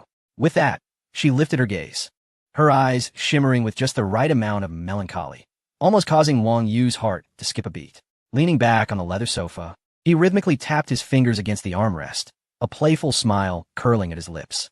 Miss Yang, your eloquence is no surprise. It's no wonder you flourish in the entertainment industry, nearly causing my heart to blossom with joy. Yet, what does it matter how sweetly you speak, if it is merely to lament the passage of time? Suddenly, Yang Mi rose gracefully, striding over to the floor-to-ceiling window, tilting her head slightly. Her voice carried a tinge of desolation. Wang Xiao, you see only the facade of my success, unaware of the challenges I face behind the scenes. In this ruthless entertainment industry, lacking a support system, one risks being trampled at any moment. My husband is unable to withstand the pressure of public scrutiny and wishes to divorce me, while the media yearns to consume me whole. Wang Yu's gaze followed Yang Mi's silhouette. This woman was indeed extraordinary. In just a few sentences, she had painted herself as a vulnerable victim. Yang Mi suddenly turned and sat back down on the sofa. All right, enough of that. You lack romantic sensibility, she sighed, adding, let's discuss matters of work. Very well. Wang Yu nodded, a smile gracing his face. He did not take Yang Mi's words to heart. This woman was far from simple. Anyone who took her words seriously would be a fool. It was impossible to reap rewards without some cost. Had Dili Riba made such remarks to Wang Yu, he would have actually contemplated where to take her for dinner that evening. However, Miss Yang, I am rather surprised that you could still engage your modest company. Wang Yu remarked with a smile. President Wang, if your Whale Capital is considered a small company, then what should we call Jia Xing? A studio, perhaps? Your company boasts over 100 billion in actual capital, and its shareholders are the likes of Wang Xizong and Qin Fun, prominent figures indeed. If it weren't for the entrenched attitudes of some in the entertainment industry, who fail to see the bigger picture, who would dare challenge your company in all of Huahua? Yang Mi's gaze was filled with a hint of bitterness as she retorted, such modesty borders on pretense. It's merely over 100 billion. Wang Yu shook his head, pouring Yang Mi a cup of tea. When one looks across the nation and the world, which top-tier investment bank operates without hundreds of billions or even trillions in cash flow? Without a few hundred billion, one would be remiss to claim to be in the investment banking business. In the realm of entertainment, Wang Yu's 100 billion might be considered a substantial sum, but in other fields, it was merely a trifling amount. He did not genuinely believe that Yang Mi had faith in his capital. She was primarily interested in the status he shared with the likes of Wang Xizong and others. Their stature rendered the amount of money less significant. What exquisite tea! Yang Mi lifted her cup, savoring a sip of the brew, her sweet voice chiming. How could those investment banks compare to you? Have you not seen how the current entertainment industry has been turned upside down by your Whale Capital? You entered the field and immediately established a dominating presence. And no amount of collaboration can stymie your investments. With real capital being poured in, who wouldn't be envious? Yang Mi smiled, Thus. I am not here merely because I have noticed your recent financial endeavors. I have come to seek your patronage. You are not even attempting to conceal your intentions. Wang Yu remarked, unperturbed. Currently, countless individuals in the entertainment industry were vying for Whale Capital's investments, but they were left waiting in line. Unfortunately, many of the larger companies had yet to make a move. Yang Mi's proactive approach was indeed timely. Presently, the smaller firms were nearly bombarding their company with calls, while the slightly larger ones remained hesitant, indecisive. Yang Mi mused, as soon as I heard about your ambitious investment plans, I rushed here to express my sincerity. Are you not concerned about the Chun family's disapproval? Wang Yu inquired. What is there to fear?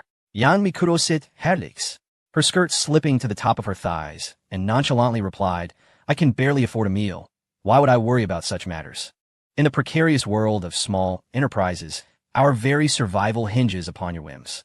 While your quarrels may seem inconsequential, we, the minor players beneath you, cannot endure the fallout.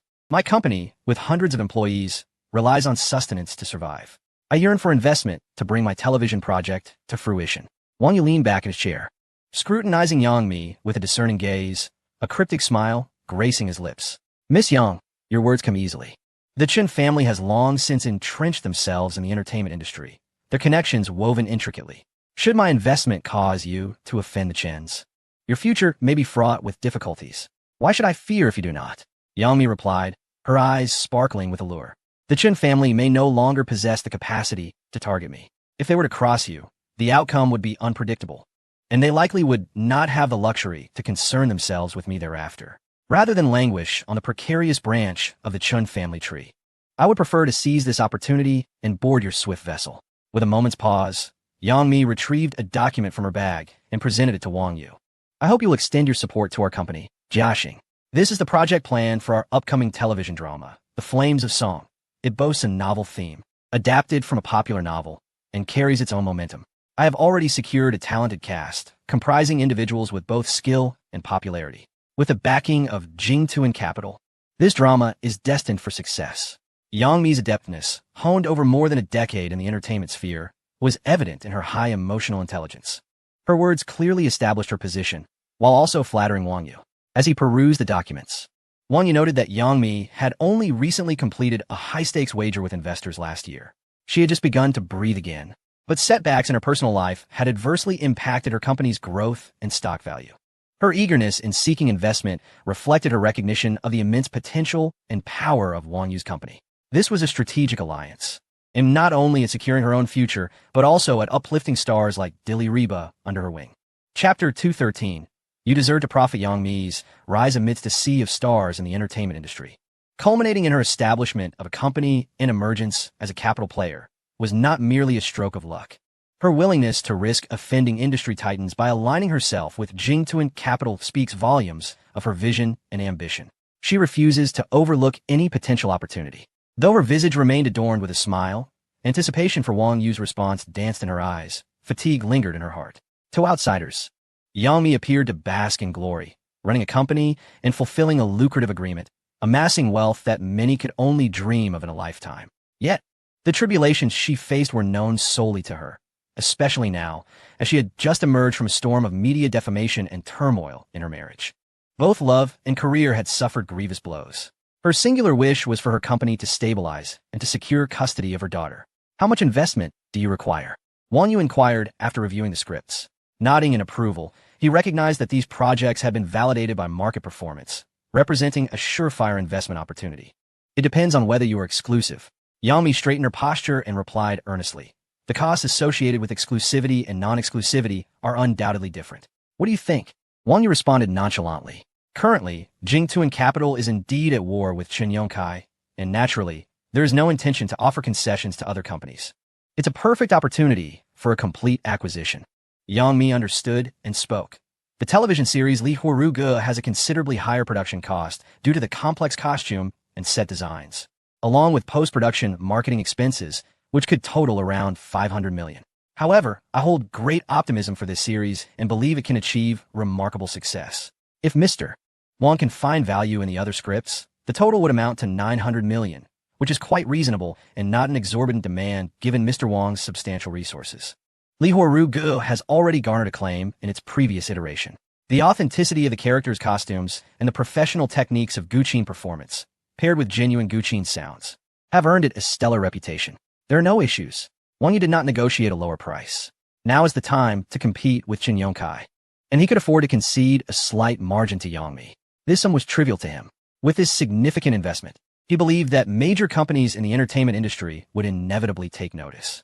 A look of astonishment crossed Yang Mi's face. She had not anticipated Wang Yu's prompt agreement to her terms without even discussing the price. He truly exemplified a top-tier wealthy heir, possessing a decisiveness that is not easily matched. When can we sign the contract? Yang Mi's smile became increasingly pronounced. You can have your team liaise with us now. The sooner we finalize the contract, the sooner we can initiate the project. A faint smile graced Wang Yu's lips. Yang Mi immediately took out her phone, dialing her assistant without hesitation, informed the legal and project teams to rush to Jingtuan Capital. We have finalized our collaboration with Mr. Wang and are ready to prepare for the signing. An hour later, after Manager Chun and the head of Jiaxing Company signed the contract, the 900 million in funds was transferred. Moreover, they dispatched personnel to oversee the utilization of each fund. Typically, in the entertainment industry, funds are transferred in batches. But Wang Yu anticipated that Yang Mi would not dare to tamper with the funds, especially with company personnel present. To avoid complications, he simply transferred the entire 900 million at once. Ding! The system has detected that the host has spent 850 500,000 with a double cashback of 1,701,000,000. Ding. Congratulations to the host for earning 85,050 system points. Wang Yu's phone buzzed with a text message, and upon checking, it was indeed from the bank. Industrial and Commercial Bank reminds you that your account has been credited with 850,500,000 yuan, and your account balance is 37,163,391,456. Wang Yu gazed at the display indicating over 300 billion with an air of calmness. After all, it was merely 372 billion. A pleasure to collaborate. Wang Yu casually placed his phone on the coffee table and shook hands with Yang Mi. A pleasure to collaborate, Mr. Wang. You are not only handsome, but also decisive in your actions. It is no wonder you are successful. Yang Mi smiled and said, this collaboration has gone so smoothly. Thanks to your trust. Rest assured, I will meticulously oversee every aspect and ensure that progress updates are communicated to you in real time. No worries. I have faith in you. Wang Yu replied with a faint smile. Yang Mi's eyes gleamed as she tentatively inquired, by the way, young Master Wang, what do you think of our company S. Diliriba? She is quite good. Why do you ask? Wang Yu responded, somewhat puzzled. Well, if you find Diliriba to your liking, could you perhaps provide her with an opportunity? If there are any suitable scripts, please consider her, Yang Mi elaborated. Ah, that is simple enough. Wang Yu finally comprehended her implication that Diliriba should approach him. I'll speak to Manager Chen shortly. If there is a fitting script, I'll recommend her for an audition with the director. Thank you so much, young Master Wang. Yang Mi exclaimed, het joy palpable. Today's visit to Wang Yu's company proved fortuitous. Not only had they secured an investment of 9 billion, but Diliriba also made a favorable impression on Wang Yu. Given the burgeoning trajectory of the capital they were amassing, it was only a matter of time before they emerged as industry leaders. With Wang Yu's endorsement, Diliriba's future prospects appeared considerably brighter. With a good script, her journey ahead would depend solely on her own capabilities. Oh, how I regret being born too early. If only I were closer to your age, I would truly consider pursuing you, Yang Mi sighed, gazing at Wang Yu with a hint of wistfulness. If only young Master Wang were an ordinary person, then I could indulge in supporting a younger brother with my wealth. Such a handsome brother is simply tantalizing. You could certainly consider supporting me.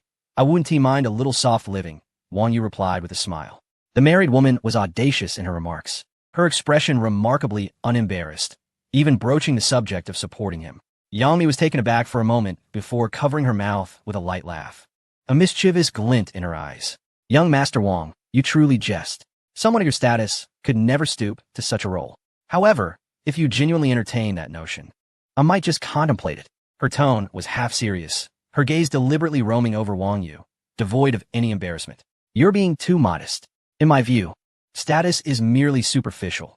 As long as we enjoy each other's company, certain things are not entirely impossible. Wang Yu shrugged, chuckling nonchalantly.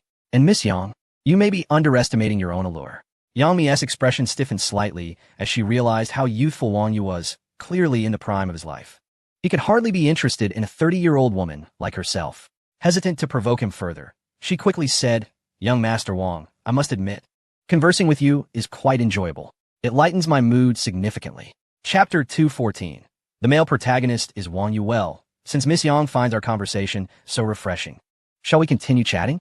After all, the project funding is secured, and you, as the boss, can afford to relax a bit, can't you? Wang Yu nodded, a knowing smile playing on his lips as he gazed at Yang Mi. You, a busy individual, I dare not take up too much of your time. If there is nothing pressing, I shall take my leave. Yang Mi's heart tightened, and she spoke candidly. Wang Yu's gaze lingered on Yang Mi, causing her heart to quiver. Wang Yu leisurely replied, until next time. Farewell. Yang Mi forced a smile, hastily responding before rising to her feet and hurriedly making her way outside. She did not dare to glance back, fearful of meeting Wang Yu's enigmatic gaze once more. Once she entered the elevator, she finally exhaled in relief. A curious colleague from the company observed her, prompting Yang Mi to realize her earlier lapse in composure.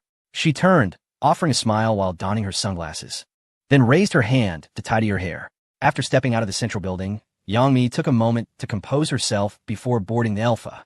The driver, upon noticing her, immediately started the vehicle and departed.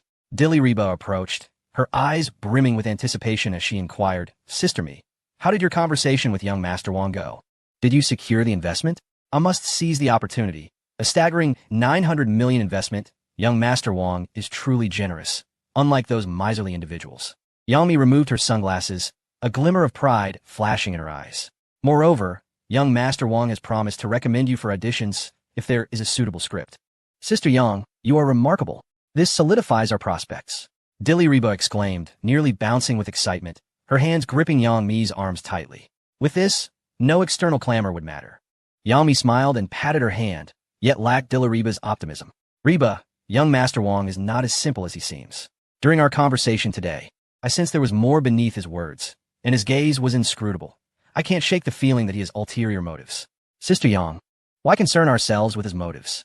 As long as he provides us with resources and helps me secure a great role, that is all that matters. Dilly-Riba replied nonchalantly, blinking her beautiful large eyes. Yang Mi shook her head helplessly. You are still too naive. In this entertainment industry, no assistance comes without a reason. What appears to be kindness often masks mutual exploitation. News of Yang Mi's acquisition of a $900 million investment from Whale Capital spread like wildfire through the entertainment circle. With such a large company, any significant action would be hard to conceal. The dissemination of this news was further fueled by Wang Yu's influence. Yang Mi, aware of Wang Yu's intentions, actively collaborated in spreading the information, thereby enhancing its credibility. Smaller companies in the industry feared offending the Chun family, particularly Qin Yongkai, and dreaded potential repercussions. However, Yang Mi remained unfazed. Not only was she the owner of the company, but she also possessed the confidence of someone unafraid of anyone. Moreover, after years of engaging with the essence of the investment circle, Yang Mi had gained a deeper understanding of the nature of capital. Capital is inherently profit-driven. Even if today one is embroiled in fierce competition, tomorrow they may reconcile. It is akin to sharks sensing blood. Once they detect a lucrative opportunity, they will swarm. Furthermore, one U.S. company already had ample cash flow. No one would shun the prospect of wealth.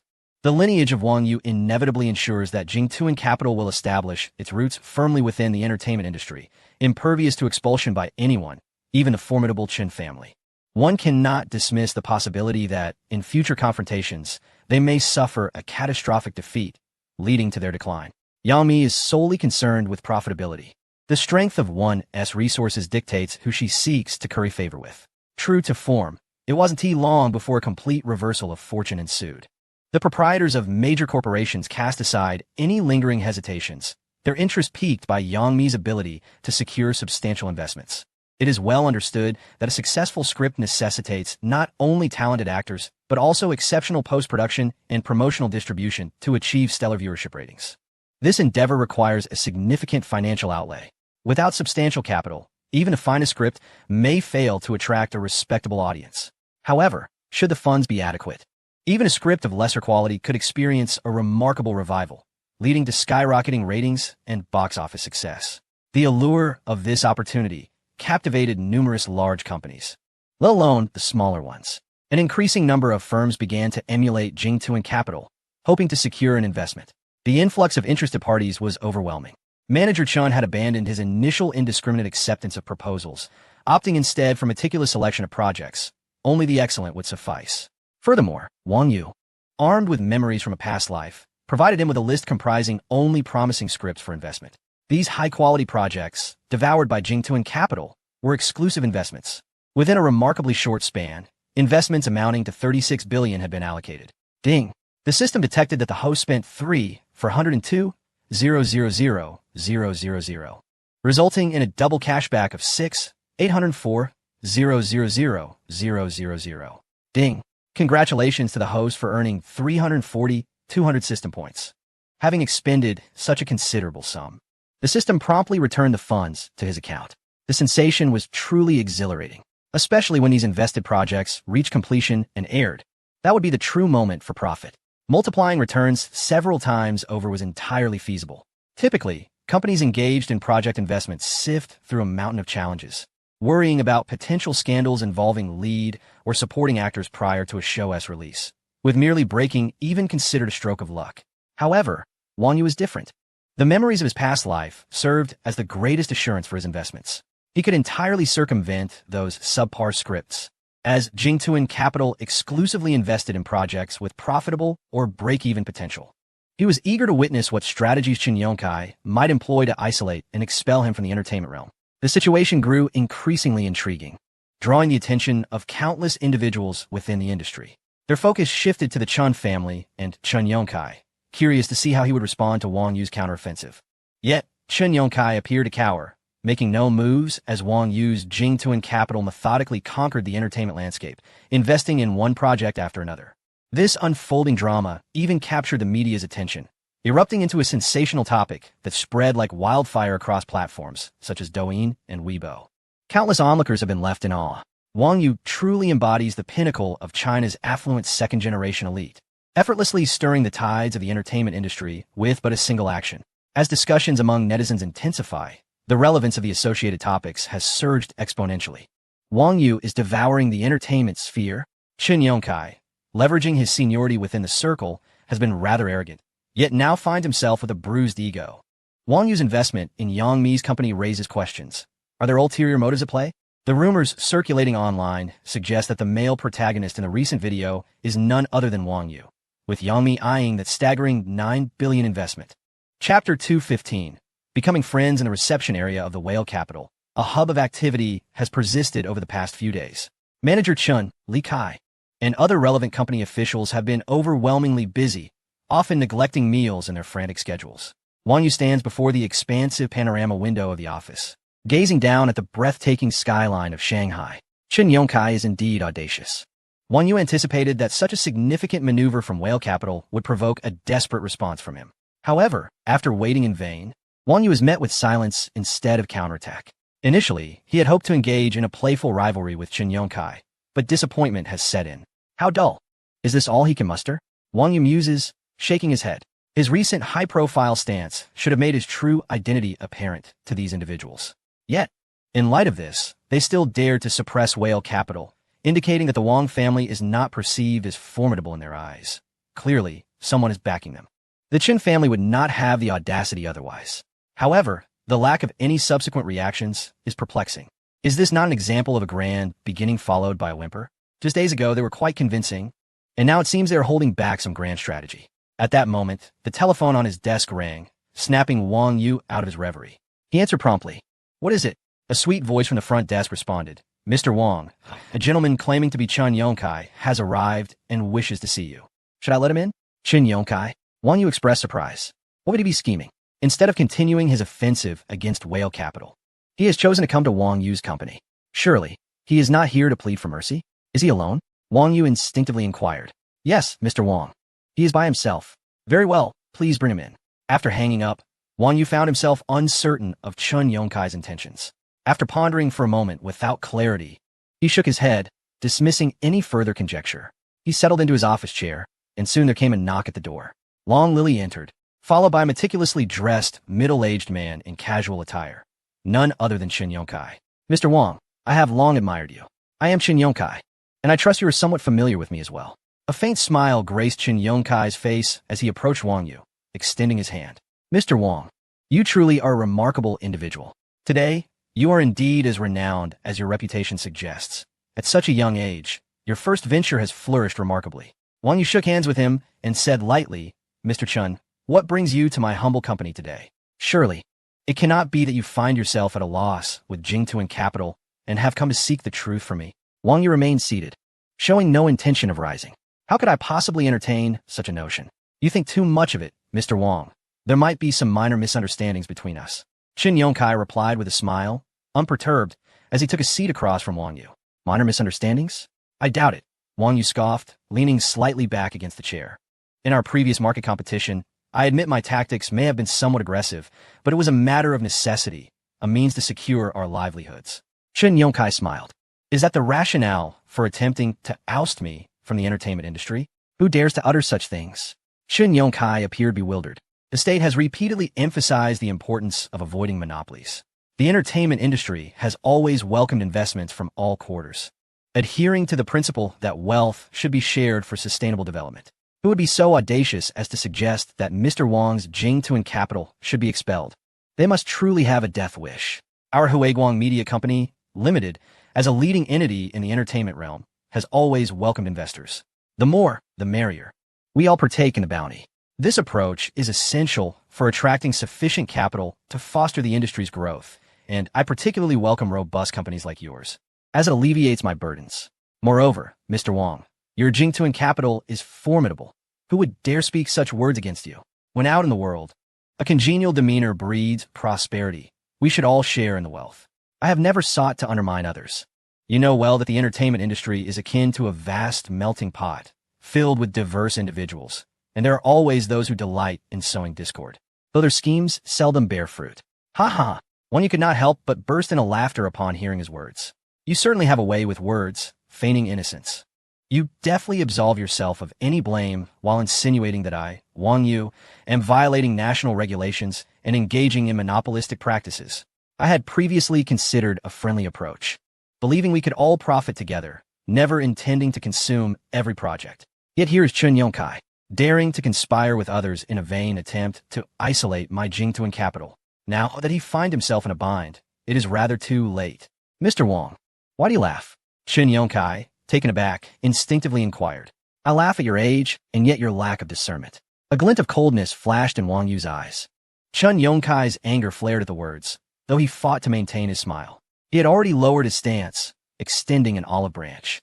Yet this Wang Yu showed no gratitude, displaying a complete disregard for the respect due to industry veterans. He had spent a lifetime navigating the entertainment realm, elevating Huiguang Media to its prominent status.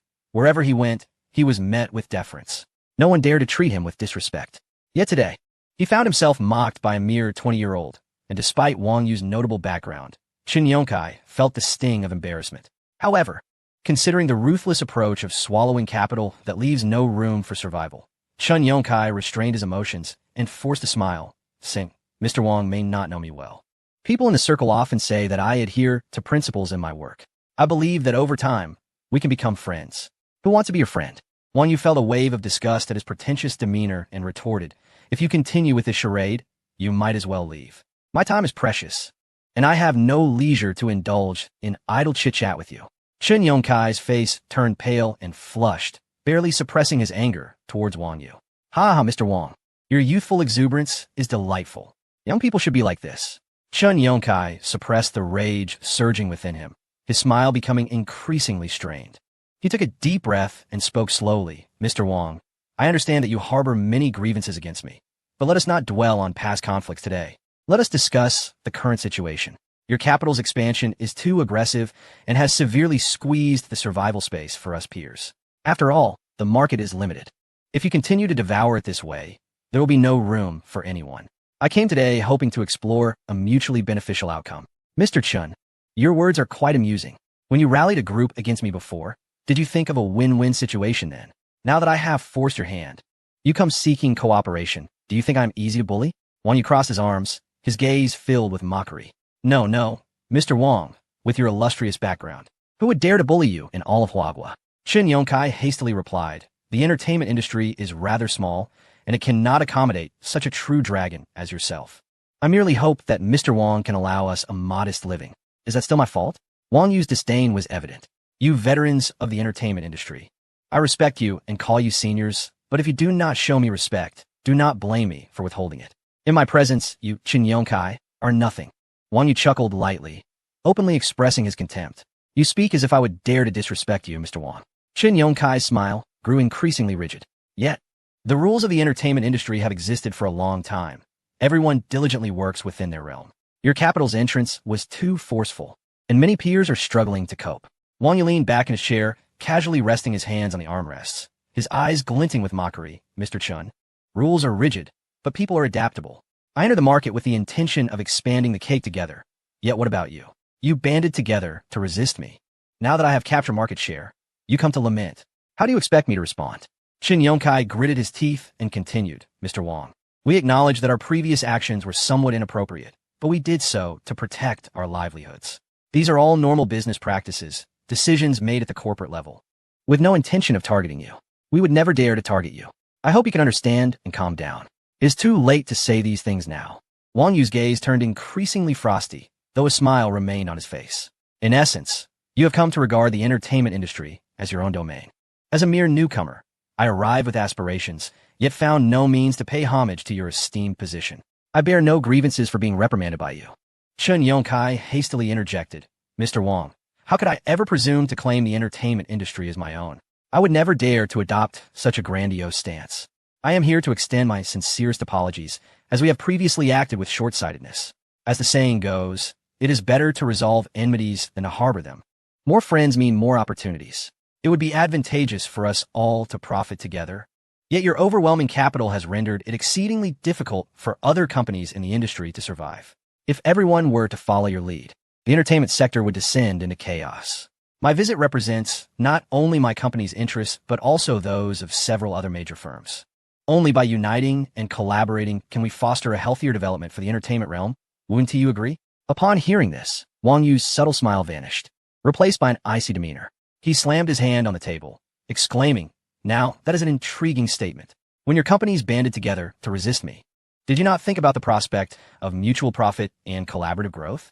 Now that my capital has firmly established its presence in the market, you emerge to accuse me of leaving you without a lifeline. Is that not the height of absurdity?" Chen Yongkai was momentarily startled by Wang Yu's sudden intensity. However, he quickly composed himself, feigning calmness as he replied, "Mr. Wang, let us not dwell on the past. We are all striving for corporate growth, and misunderstandings are bound to arise. The current industry landscape is dire. If we continue this internal strife, the entire entertainment sector will suffer greatly. Would you not consider hearing the proposal that several of our companies have collaboratively devised? I believe it could be mutually beneficial and contribute to a healthier industry ecosystem." "Very well. I am eager to hear your proposal." Wang Yu responded with a hint of amusement. Clearing his throat, Chen Yongkai began, "Mr. Wang, the core of our proposed plan revolves around urging your firm to immediately cease its extensive investment expansion within the entertainment sector. In this short period, your capital has dominated numerous lucrative projects, effectively monopolizing the market's prime investment opportunities." He paused, gauging Wang Yu's reaction. Wang Yu maintained a calm facade, yet his intense gaze bore down on Chen Yongkai, causing a flicker of unease within him. "Your monopolistic position has severely constrained the operating space of other companies, with all investment opportunities firmly under your control. This undoubtedly strikes a heavy blow to the other firms in the industry. Does it not seem excessively domineering?" Chen Yongkai slowed his pace slightly. "Mr. Wang, you are well aware that the entertainment industry thrives on interconnected relationships, where a single misstep can reverberate throughout. Now that several major companies have reached a consensus, if your firm persists in this aggressive expansion, you may encounter numerous obstacles moving forward. We could have joined forces to foster prosperity together. Why must we arrive at such an adversarial juncture? Would you not concur?" Upon finishing, Chen Yongkai fixed his gaze on Wang Yu, his eyes subtly conveying an unmistakable hint of threat. Wang Yu, upon hearing this, reacted not with anger, but with laughter, his mirth echoing in the quiet office, sending a shiver down Chen Yongkai's spine. Leaning forward, Wang Yu's gaze turned icy as he fixed his stare upon Chen Yongkai. "Mr. Chen, your words have truly opened my eyes. When you conspired to boycott me, where was this foresight and concern for the industry's ecology? Now that I am thriving, I am suddenly at fault? As for your so-called obstacles, I fear no challenges when it comes to capital acquisition. Strength is the ultimate truth." Wang Yu snorted disdainfully. "My investments are grounded in precise vision and substantial funds, both lawful and reasonable. How can you accuse me of tyranny? You several companies, day in and day out, plotting to restrain me, may find it challenging to maintain a foothold in the entertainment industry. Since reclaiming my position, this is the first instance someone has dared to disregard me in Huagua and to threaten me, especially from a mere entertainment company owner. One must ponder whether he has some backing or if it is merely audacity derived from talent. Please do not misconstrue my intentions, Mr. Wang." Chen Yongkai smiled. "We have reached a consensus among ourselves. Wealth is best shared. Your projects are solely invested, and the risks are somewhat elevated. You need only allocate 90% of the project, allowing you to retain a 10% share. The multitude of companies in this industry can easily consume that 90%. It is quite reasonable. In fact, it is substantial. Even a sizable company like ours, Huiguang Media, often struggles to secure even 10%. The industry is indeed too confined. To mitigate risk and share resources, this is the only viable approach. Do not underestimate the significance of that 10%. Across all your projects, it becomes quite considerable. Otherwise, with so many projects under your belt, the subsequent marketing and promotion may present challenges. Having wealth alone does not guarantee survival in this field." Chen Yongkai wore a congenial expression as he counseled, "I trust you understand our sincerity. What do you think?" Chapter 217. Just you wait. Wang Yu was almost taken aback by his statements. How could Chen Yongkai possess such audacity? The thickness of his skin was truly astonishing. How could he muster the courage to utter such words? Did he truly perceive Wang Yu's youth as a sign of naivety, mistaking him for a foolish heir who only knew how to squander money? To suggest relinquishing 90% of his share so easily. In such circumstances, Qin Yongkai's greed was palpable. Did he believe Wang Yu would not dare to monopolize the entertainment industry? To assume he could simply coax him into relinquishing his hard-earned gains with mere words was sheer folly. How could Qin Yongkai even entertain such thoughts? Or was it that he simply did not regard the Wang family as significant? Perhaps I should just hand over the projects to you. We at Jingtuan Capital will promptly announce our withdrawal from the entertainment sector, Wang Yu stated earnestly. Upon hearing this, Qin Yongkai's smile faltered, abruptly freezing on his face as he found himself at a loss for how to respond to Wang Yu's seemingly jesting but deeply furious remark. He chuckled awkwardly, attempting to ease the tension. Mr. Wang, your words are rather too distant.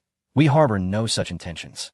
We merely seek to discuss a mutually beneficial solution for the industry's long-term development. Do you truly believe that Wang Yu is someone to be trifled with? Or do you consider yourself a significant figure? Wang Yu spoke in a chilling tone, immediately freezing the atmosphere in the room. What do you mean by that, Mr. Wang? The smile faded from Qin Yongkai's face, replaced by a grim expression. How dare you, Qin Yongkai, demand 90% of my share? I am at a loss as to where you find the audacity to utter such words. Wang Yu scoffed derisively, retorting, Are you offering me a mere 10% as if it were a generous gift? Should I then express my gratitude for a mere morsel? Have you not fully awakened? Why not suggest I simply hand over the entire investment project to you? That way, you wouldn't have to spend a dime and could enjoy a windfall without effort. It would be akin to outright robbery. Qin Yongkai, taken aback by Wang Yu's biting remarks, struggled to maintain his composure. I am merely trying to assist you. If you perceive my intentions this way, there is little I can do. Should you refuse, the entertainment industry may unite to resist Jingtuan Capital, and I would then be powerless. Refuse? Wang Yu let out a cold snort. Now that I, Wang Yu, have entered the entertainment realm, my rule shall prevail. Your few companies do not represent the entirety of the industry. Do not presume to pressure me. Mr. Wang, one must be cautious with words. Qin Yongkai gritted his teeth, veins bulging on his forehead as he suppressed his fury. While we may not represent the whole industry, if we truly join forces to resist, it would not be an easy task for Jingtuan Capital to continue its expansion, would it?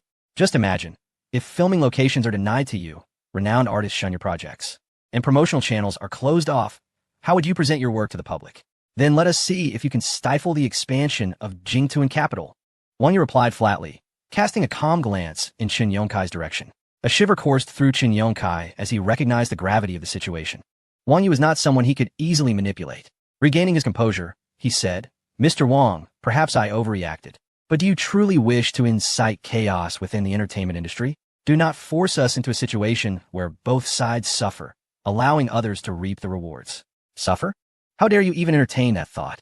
Go ask your esteemed father if he would dare utter such words. Do you truly believe the Qin family is worthy? Go eat dung and roll out.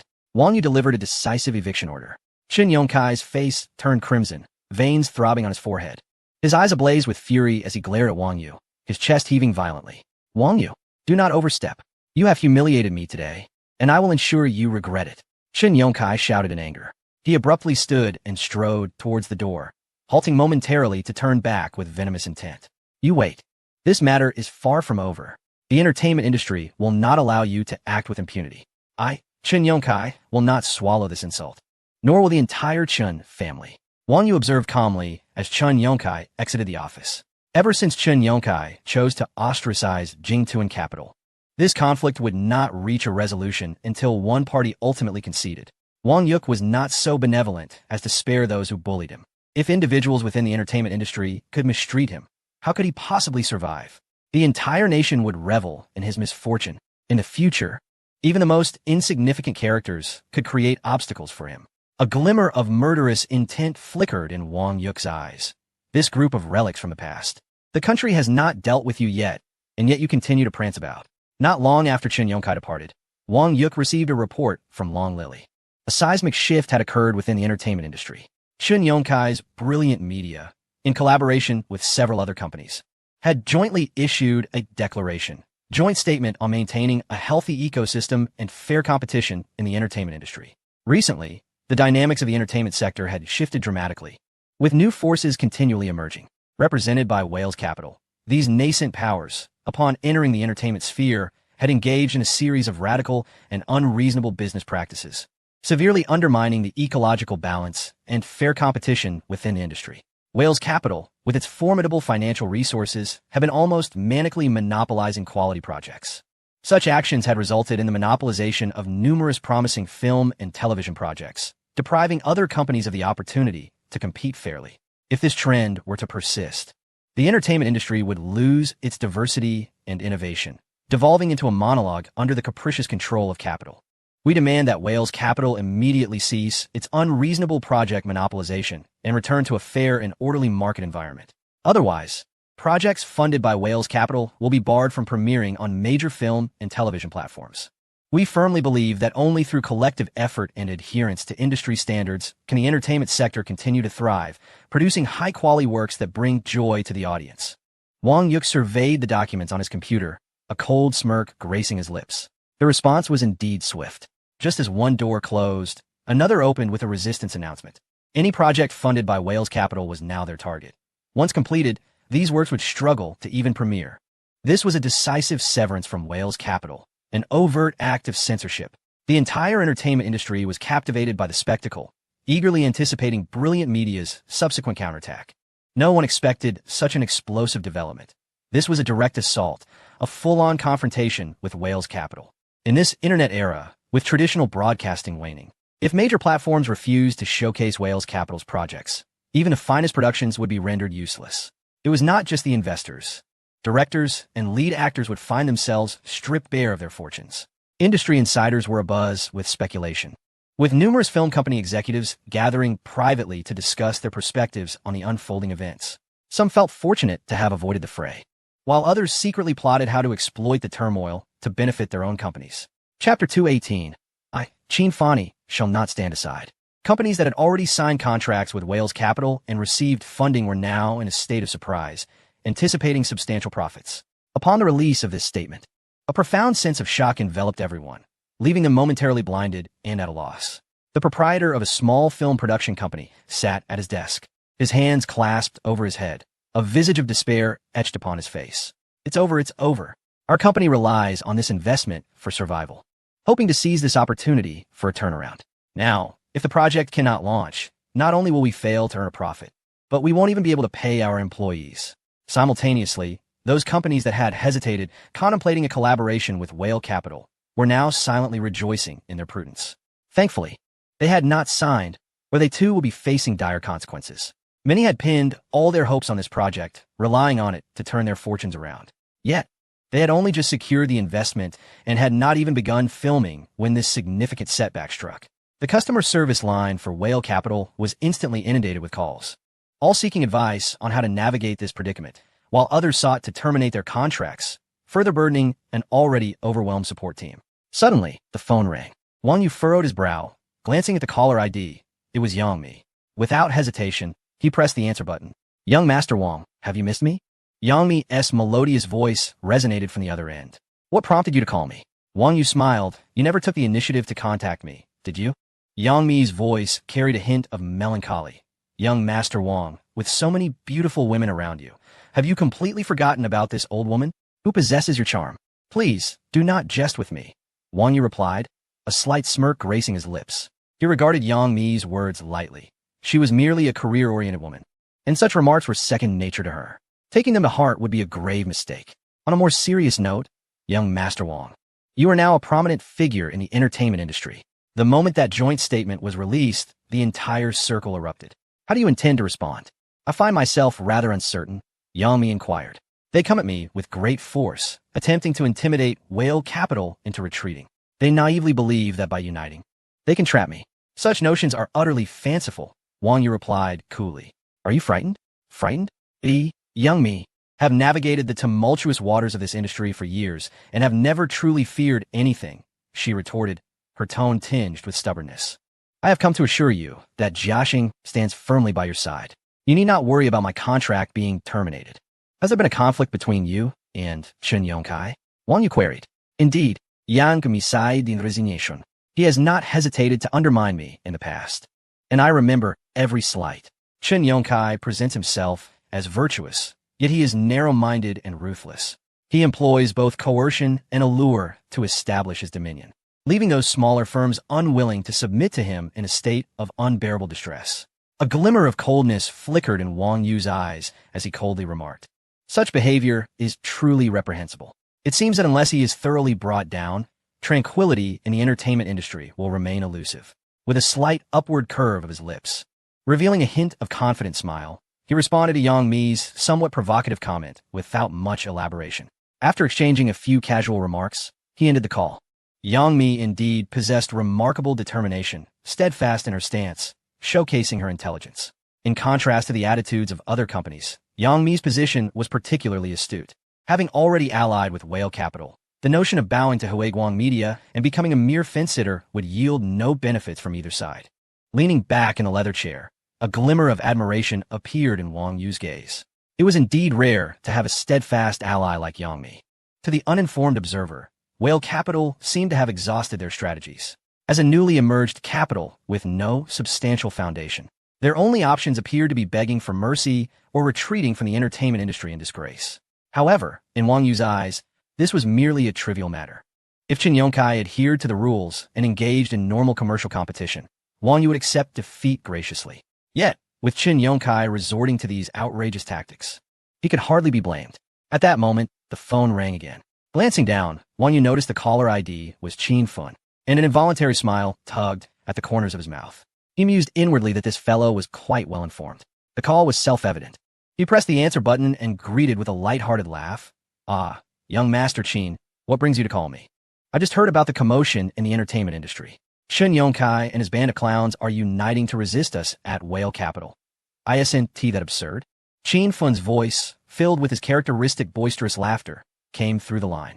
"Do you need me to step in and show them a thing or two? I have connections with some prominent figures at the Broadcasting and Television Bureau. Dealing with them is certainly within my means.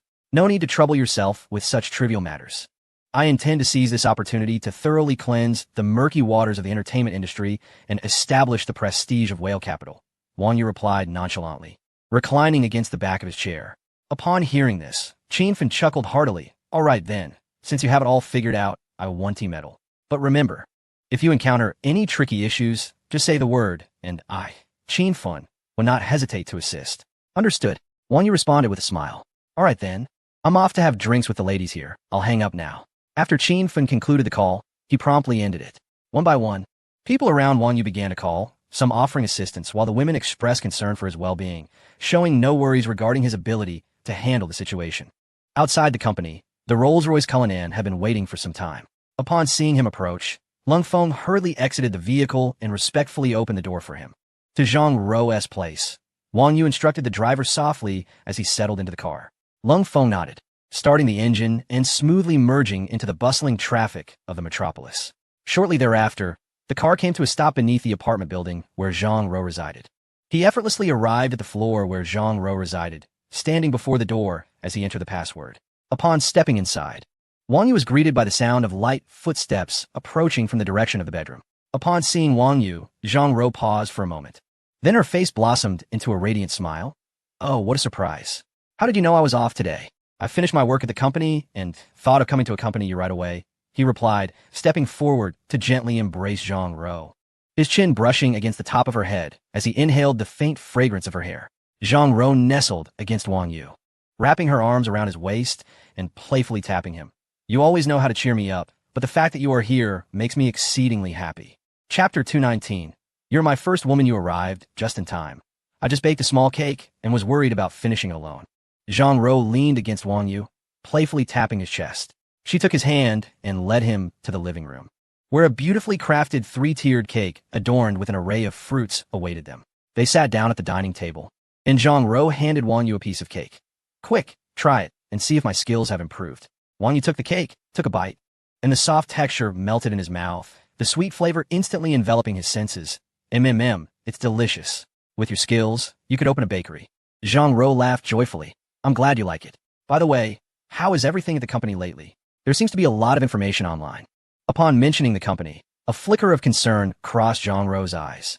"It's nothing, just minor issues," Wang Yu replied lightly, succinctly recounting the situation to Zhang Rou. After listening, she furrowed her brow. How could they do that? It's truly outrageous. But I believe you can handle it. How are you finding living here? Wang Yu nodded, surveying the room. It's quite comfortable, and it's south also close to work, Zhang Ro replied, a hint of satisfaction gracing her features. She walked to the window, gently drawing back the curtains to let in more sunlight. Every morning, waking up to this view brightens my mood. Wang Yu stood behind her, wrapping his arms around her as he admired the scenery outside, nodding slightly. It is indeed pleasant, though I recently acquired some property near Lujiazui. Leaning down slightly, he whispered in her ear, I would like you to move there. The safety and comfort are far superior, and it would be more convenient for you. Zhang Ro turned to face him, a glimmer of surprise and hesitation in her eyes. Yet, hearing Wang Yu's words about convenience, she eventually nodded in agreement to the move. It just feels a bit sudden. I have grown accustomed to living here, and moving is quite a hassle with so many things to pack.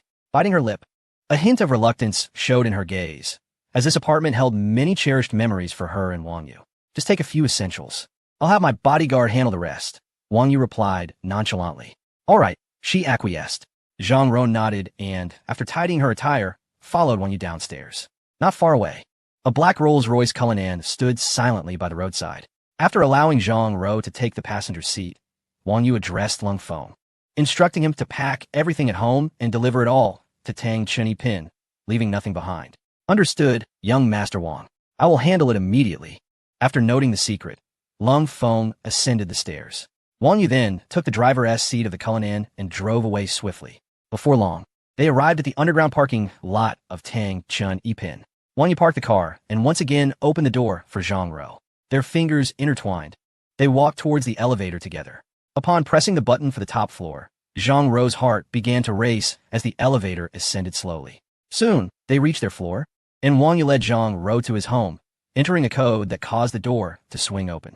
The living room was spacious and bright, adorned in a minimalist yet elegant style, with top-tier furnishings that spoke of luxury and taste in every detail. Massive floor-to-ceiling windows allowed sunlight to flood in unabashedly. Outside, the Huangpu River shimmered, with the towering skyscrapers of Lujiazui across the way, showcasing the splendor of the bustling city. Zhang Ro stood in awe, momentarily speechless at the breathtaking view. Wang Yu approached from behind, gently placing his hands on her shoulders, and softly inquired, So what do you think? Do you like it? From now on, this will be your home.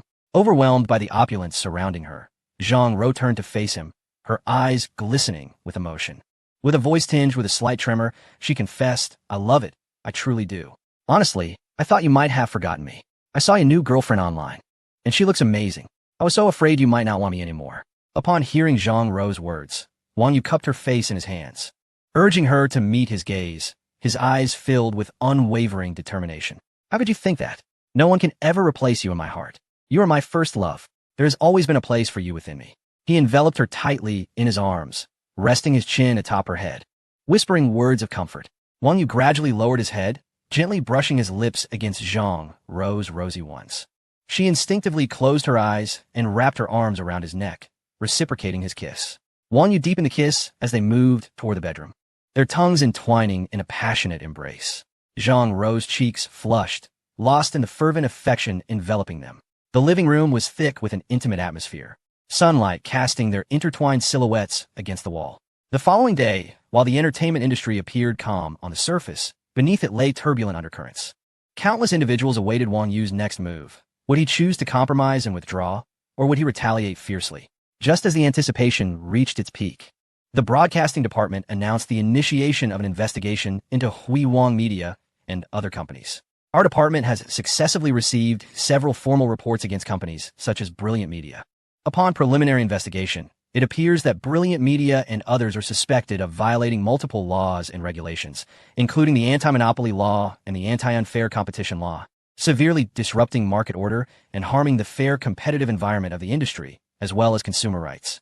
To safeguard the healthy and orderly development of the industry, our department has decided to initiate investigations against the following companies. Brilliant Media Company Limited, a prominent media enterprise in the industry, has been reported for engaging in monopolistic practices throughout the entire process of investment, production, and distribution of film and television projects. During the bidding process, it is alleged that they colluded maliciously with certain partners to unlawfully intervene in the evaluation results, thereby undermining normal market competition. Starry Film Investment Group has taken advantage of its financial superiority, collaborating with several affiliated enterprises to engage in bid rigging and collusion on promising film projects, thereby forcing other small and medium-sized film investment companies to struggle for fair investment opportunities. Our department upholds the principles of fairness and transparency and will conduct a comprehensive and in-depth investigation into the aforementioned companies in accordance with relevant laws. Brilliant Media Company Limited and others have openly confessed to their actions.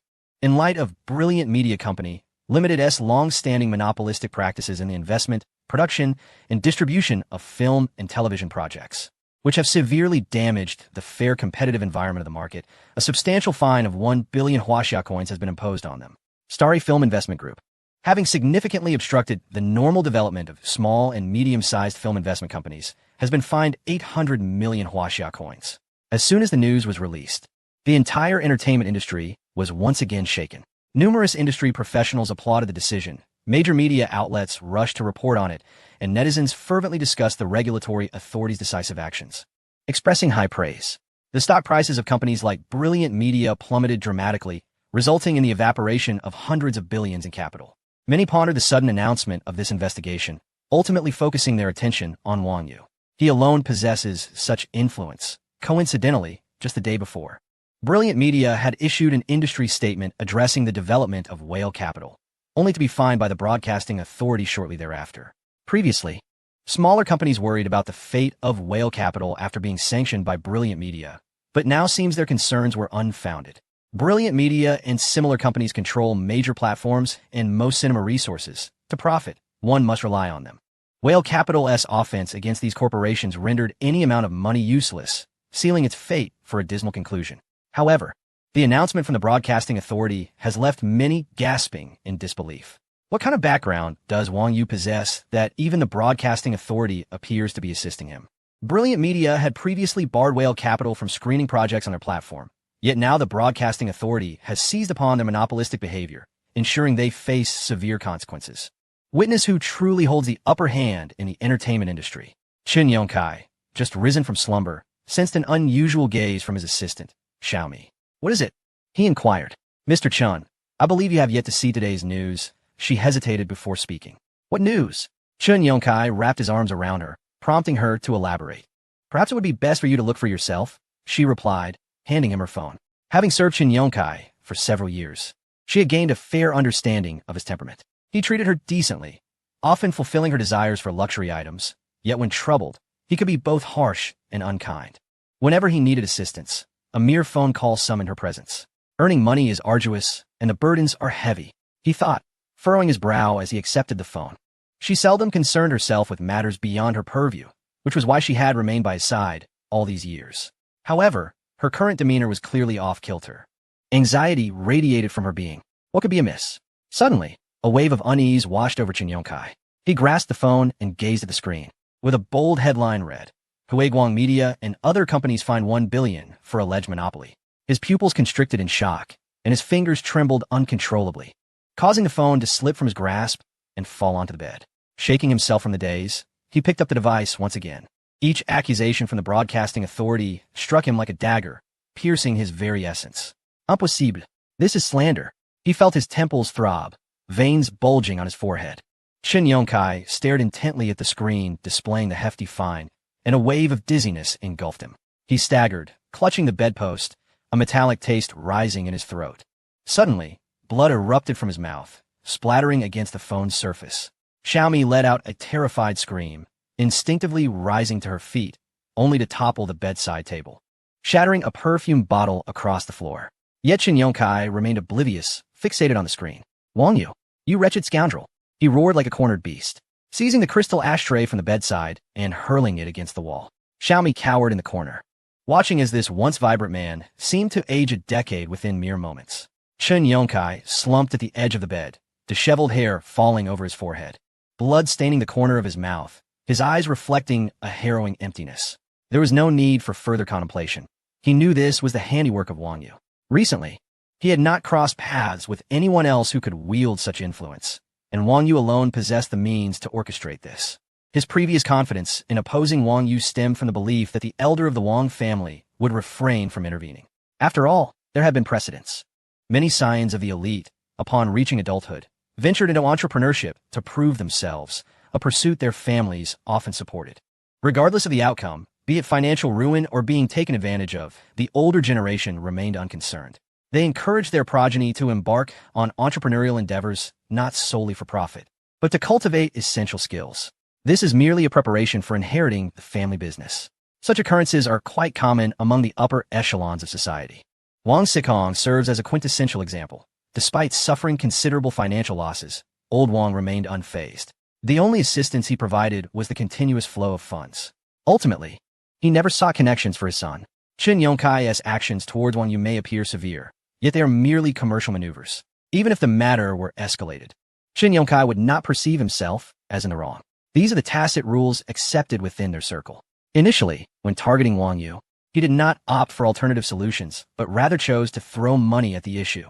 This further validated his judgment. Consequently, after negotiations with Wang Yu fell through, he found the audacity to suppress Jing Tuan Capital, severing ties with Wang Yu completely. History has proven that his analysis was not flawed. When Wang Yu first contacted Wang Zhangguo, the latter opted not to assist him, merely uttering a dismissive remark, urging him to find his own solutions. Wang Yu, seething with frustration, felt helpless. He contemplated seeking his mother's assistance, yet her Huayao group lacked influence in this realm, far overshadowed by Wang Zhangguo. Dealing with Qin Yongkai would likely pose a challenge. After some reflection, Wang Yu decided to directly call his grandfather, Wang Zhaojun. Subsequently, his grandfather took action. Qin Yongkai slumped on the bed, emitting intermittent cold laughter from his throat. Wang Yu was merely a gilded second-generation heir. What right did he have? Veins bulged in his neck as he spoke with a furious countenance. The young woman stood at the bedroom door, nervously twisting the silk robe-esque sash with her fingers. Qin Yongkai's frenzied demeanor sent chills down her spine. However, the thought of his wealth quelled her impulse to flee.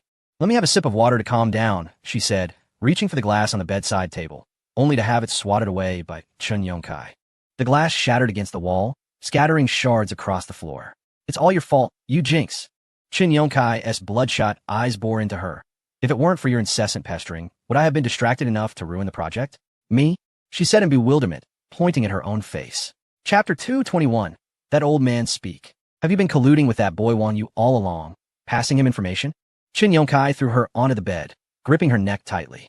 "Kai Ge, I've been with you for 5 years. Why don't you trust me? Until now, I didn't even know what Wang Yu looked like." The young woman cried out in pain, tears instantly blurring her vision.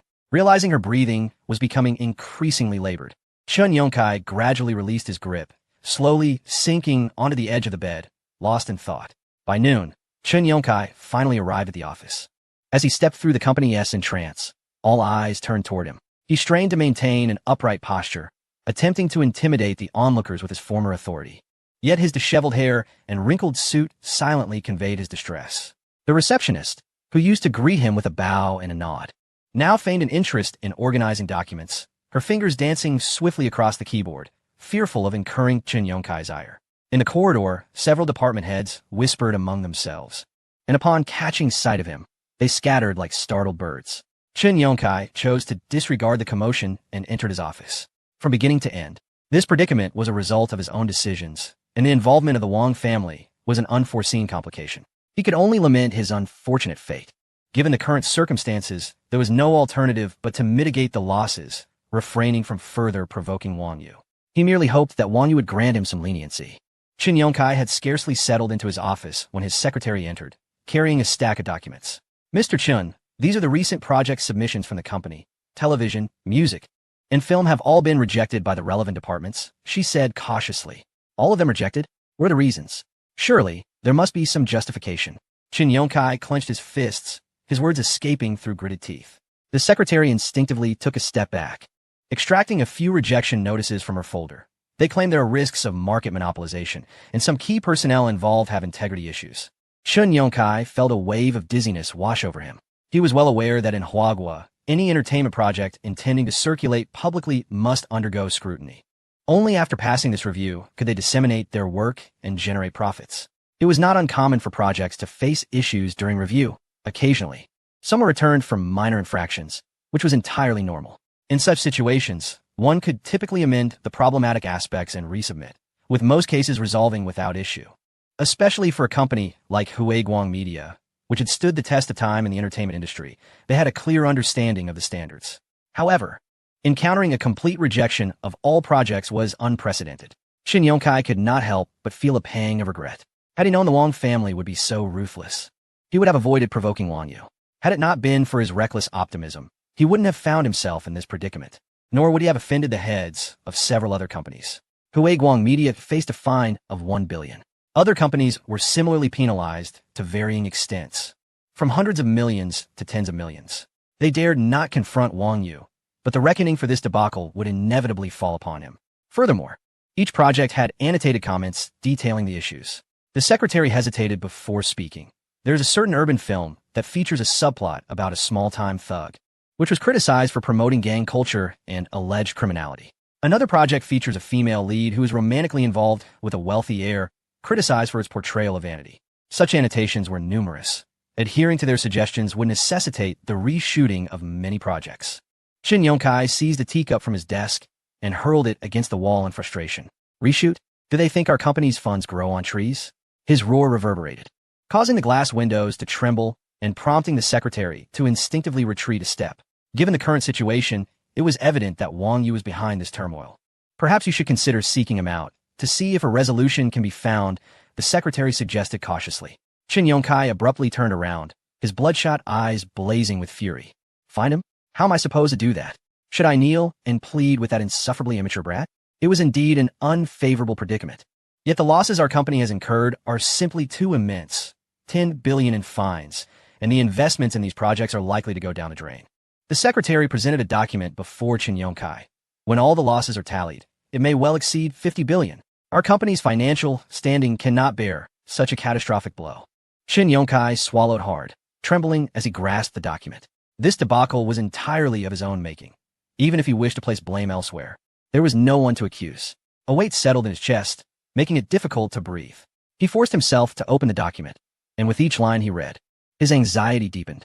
At that moment, the secretary spoke up. Mr. Chun, there is an even more pressing matter at hand. What is it? Your father is waiting for you in the lounge. That old man? Shin Yongkai momentarily faltered. Your father, the secretary replied, retracting her neck. Damn it. What have you been doing all this time? You should have said so sooner. Shin Yongkai cursed before striding towards the lounge. Outside the lounge door, Shin Yongkai took a deep breath, attempting to steady his nerves. Recalling his father's past authority sent shivers down his spine. He felt an apprehension about facing him.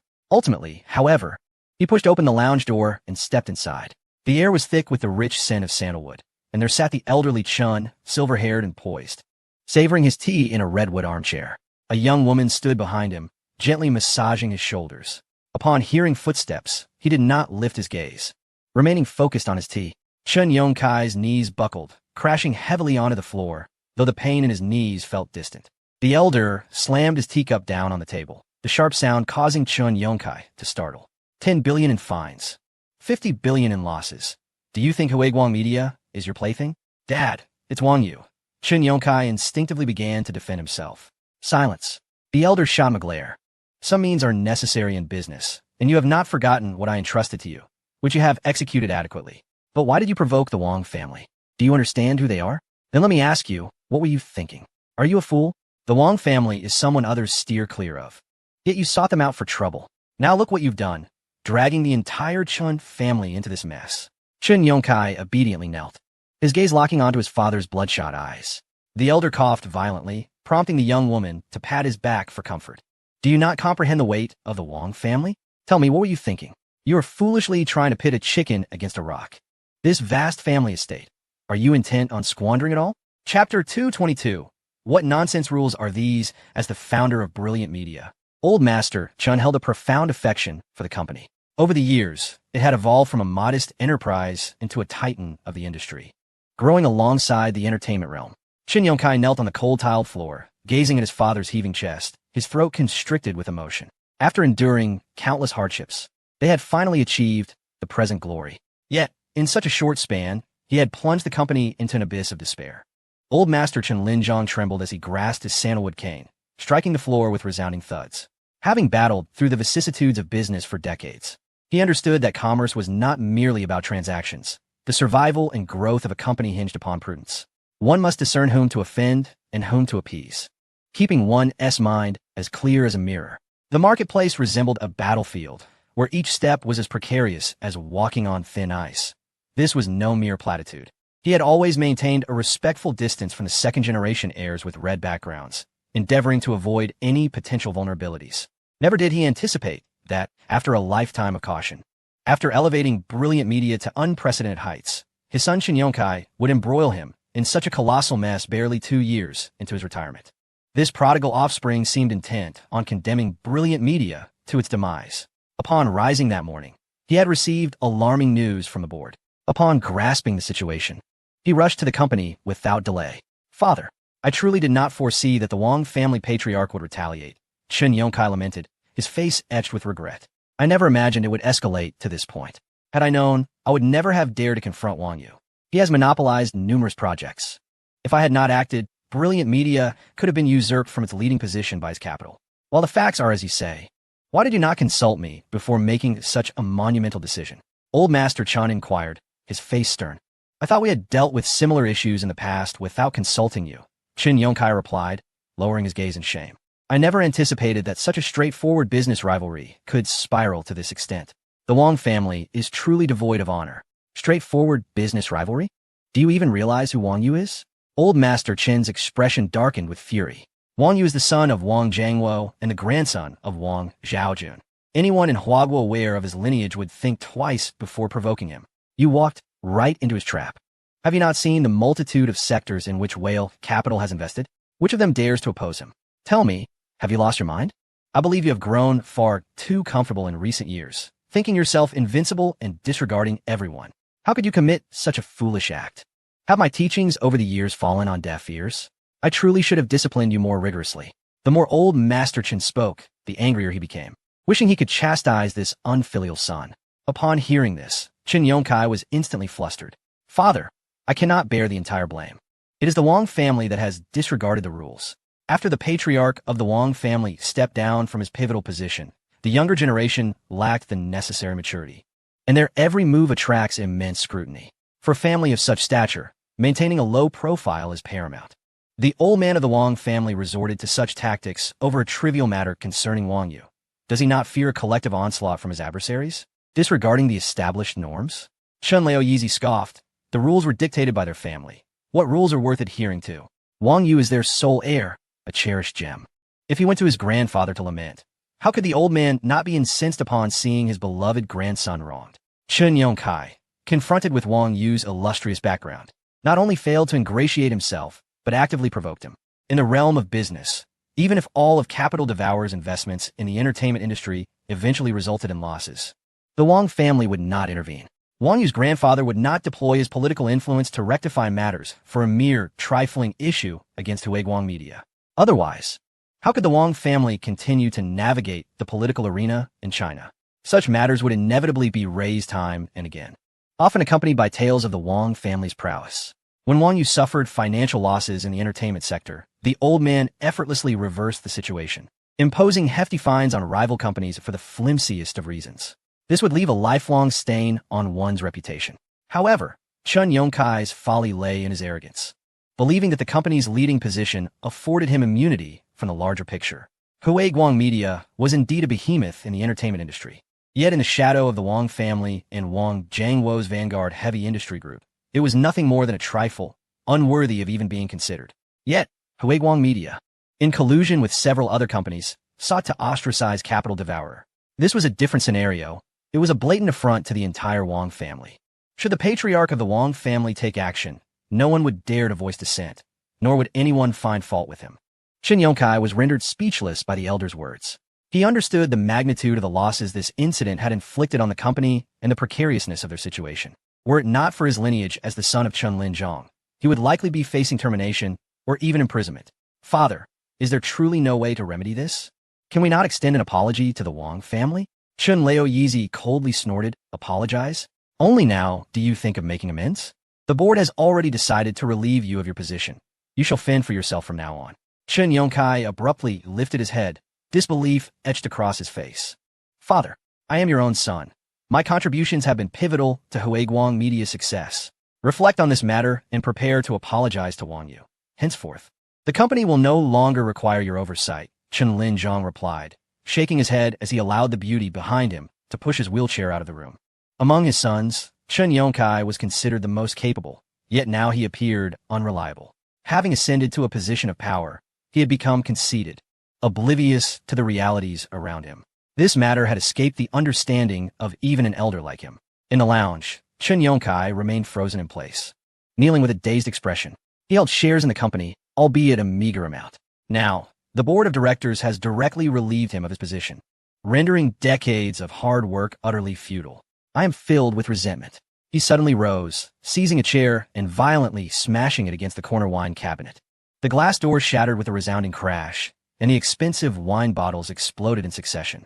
Chen Yongkai panted heavily, his eyes aflame, resembling an enraged beast cornered. He ripped a painting frame from the wall and hurled it to the ground with great force, then brutally stomped on it until the frame contorted and the image was ruined. The lounge lay in disarray. He regretted his actions. He should not have targeted Wang Yu. He had overestimated himself and underestimated the Wang family's response. Yet the deed was done, and there was no turning back. Chapter 223. Unconventional Tactics. The entrance of Whale Capital Investment Company was now congested with the bosses and project leaders of various firms. The reception desk was overwhelmed with activity. These individuals had come seeking investment from Whale Capital, and their numbers were incessantly growing, with people arriving from all corners of the nation. The receptionist was so busy that she barely had time to complain. It is worth noting that during Whale Capital's initial premium investments and project acquisitions, these people had not shown such enthusiasm, particularly after Huiguang Media joined forces with other companies to blacklist Whale Capital, refusing to allow any projects associated with them to launch on major platforms. Many project leaders were deterred. Even those who believed Whale Capital was not as simple as it appeared adopted a wait-and-see attitude. Until a clear outcome emerged, they would not easily commit. However, with the release of the broadcasting announcement, in just a single day, these individuals' attitudes underwent a dramatic transformation. They were the personification of opportunism. Yet, one cannot entirely blame them. The business world is merciless, and a moment's inattention could lead to a catastrophic fall. Every step taken felt like walking on thin ice. Within the company's reception area, several managers and owners from various companies were crammed into one space, yet not a hint of impatience flickered in their eyes.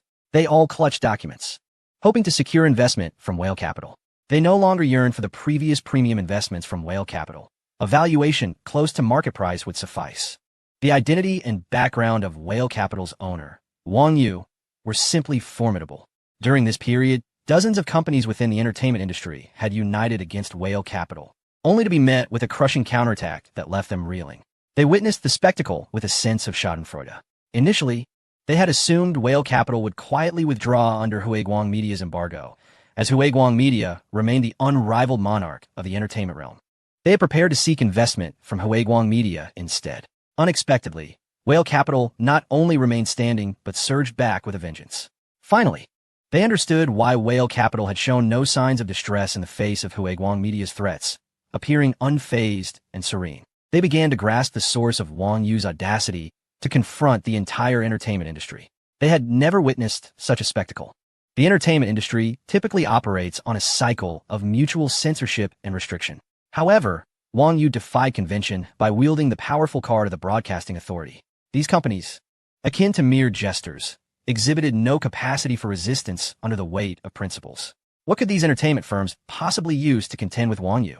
As events unfolded to this extent, it remained uncertain whether Huiguang Media had any further strategies, but they were acutely aware of Wang Yu's formidable strength. They could scarcely fathom what other tactics Chen Yongkai might employ to turn the tide.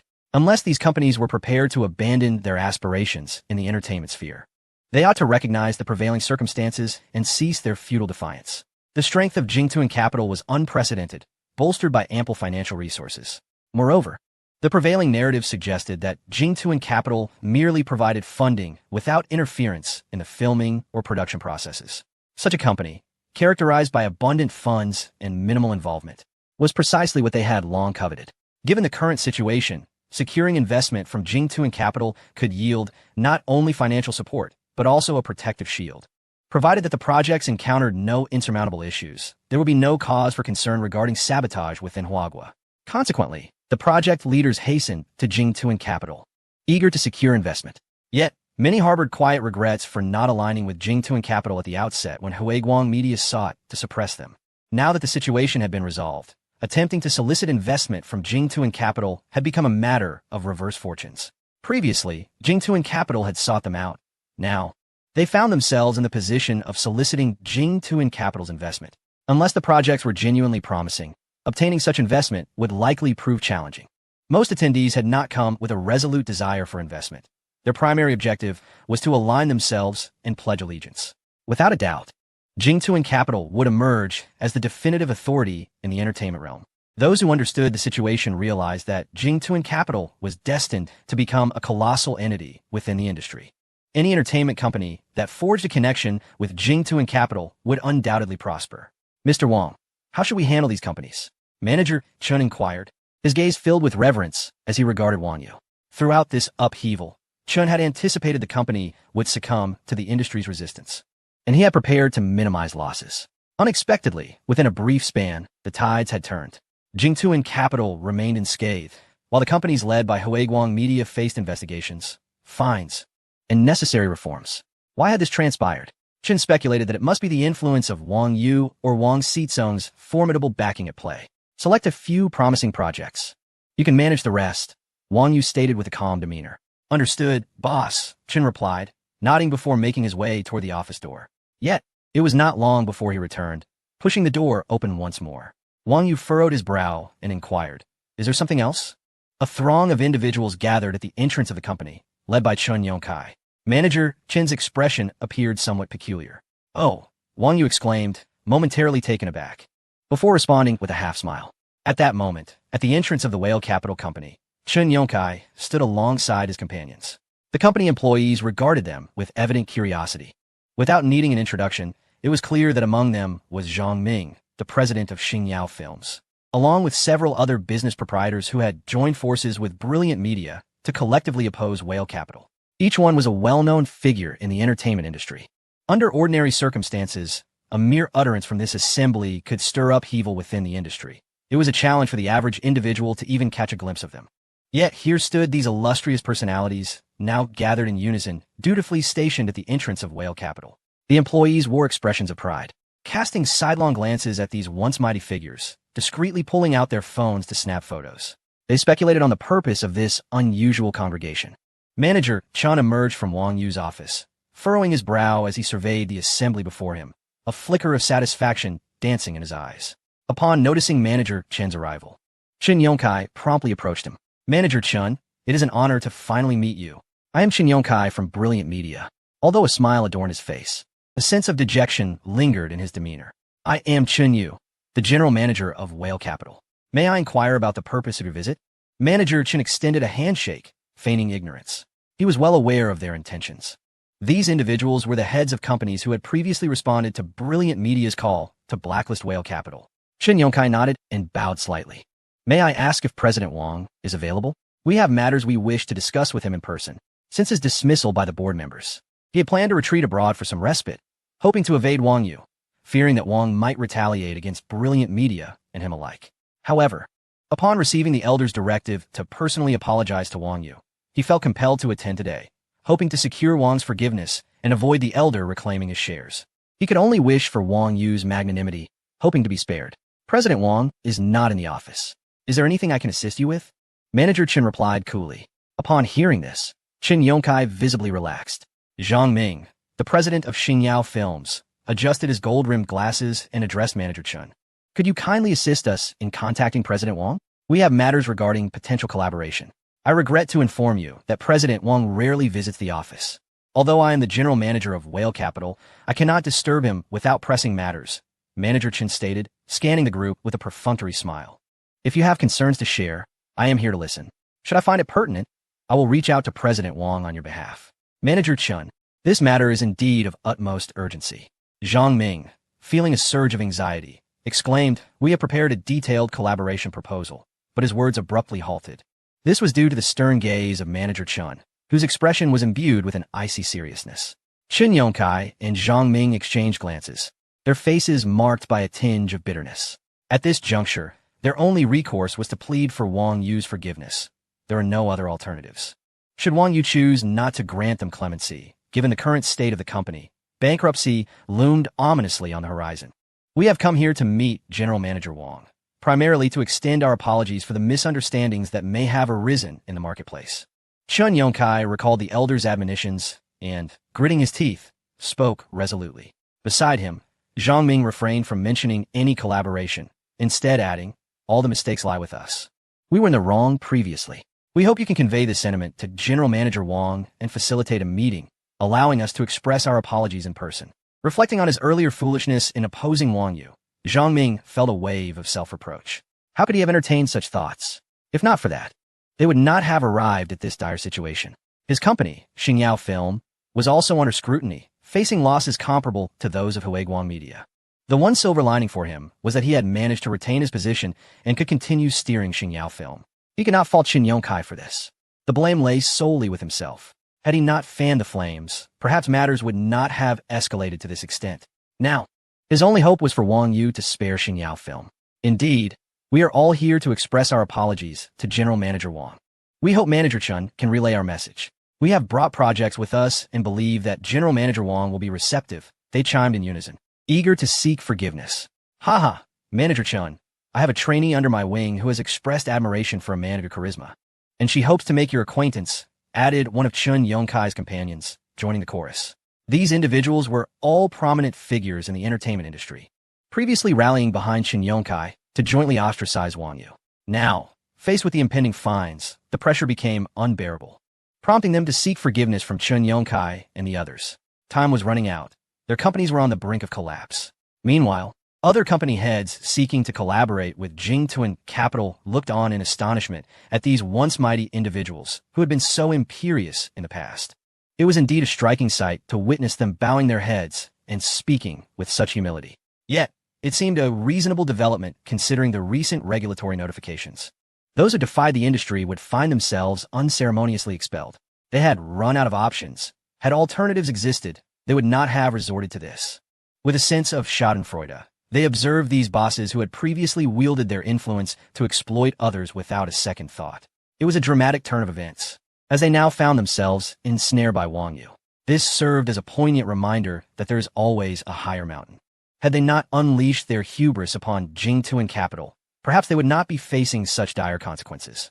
The voracious appetite of capital is indeed immense. Today, I have come to the right place. Since I am here to pay my respects, I shall honor the most significant presence. Manager Chun, listening to their incessant chatter, felt somewhat bewildered. Despite their attempts at seduction, he found himself nearly swayed. Please wait here for a moment.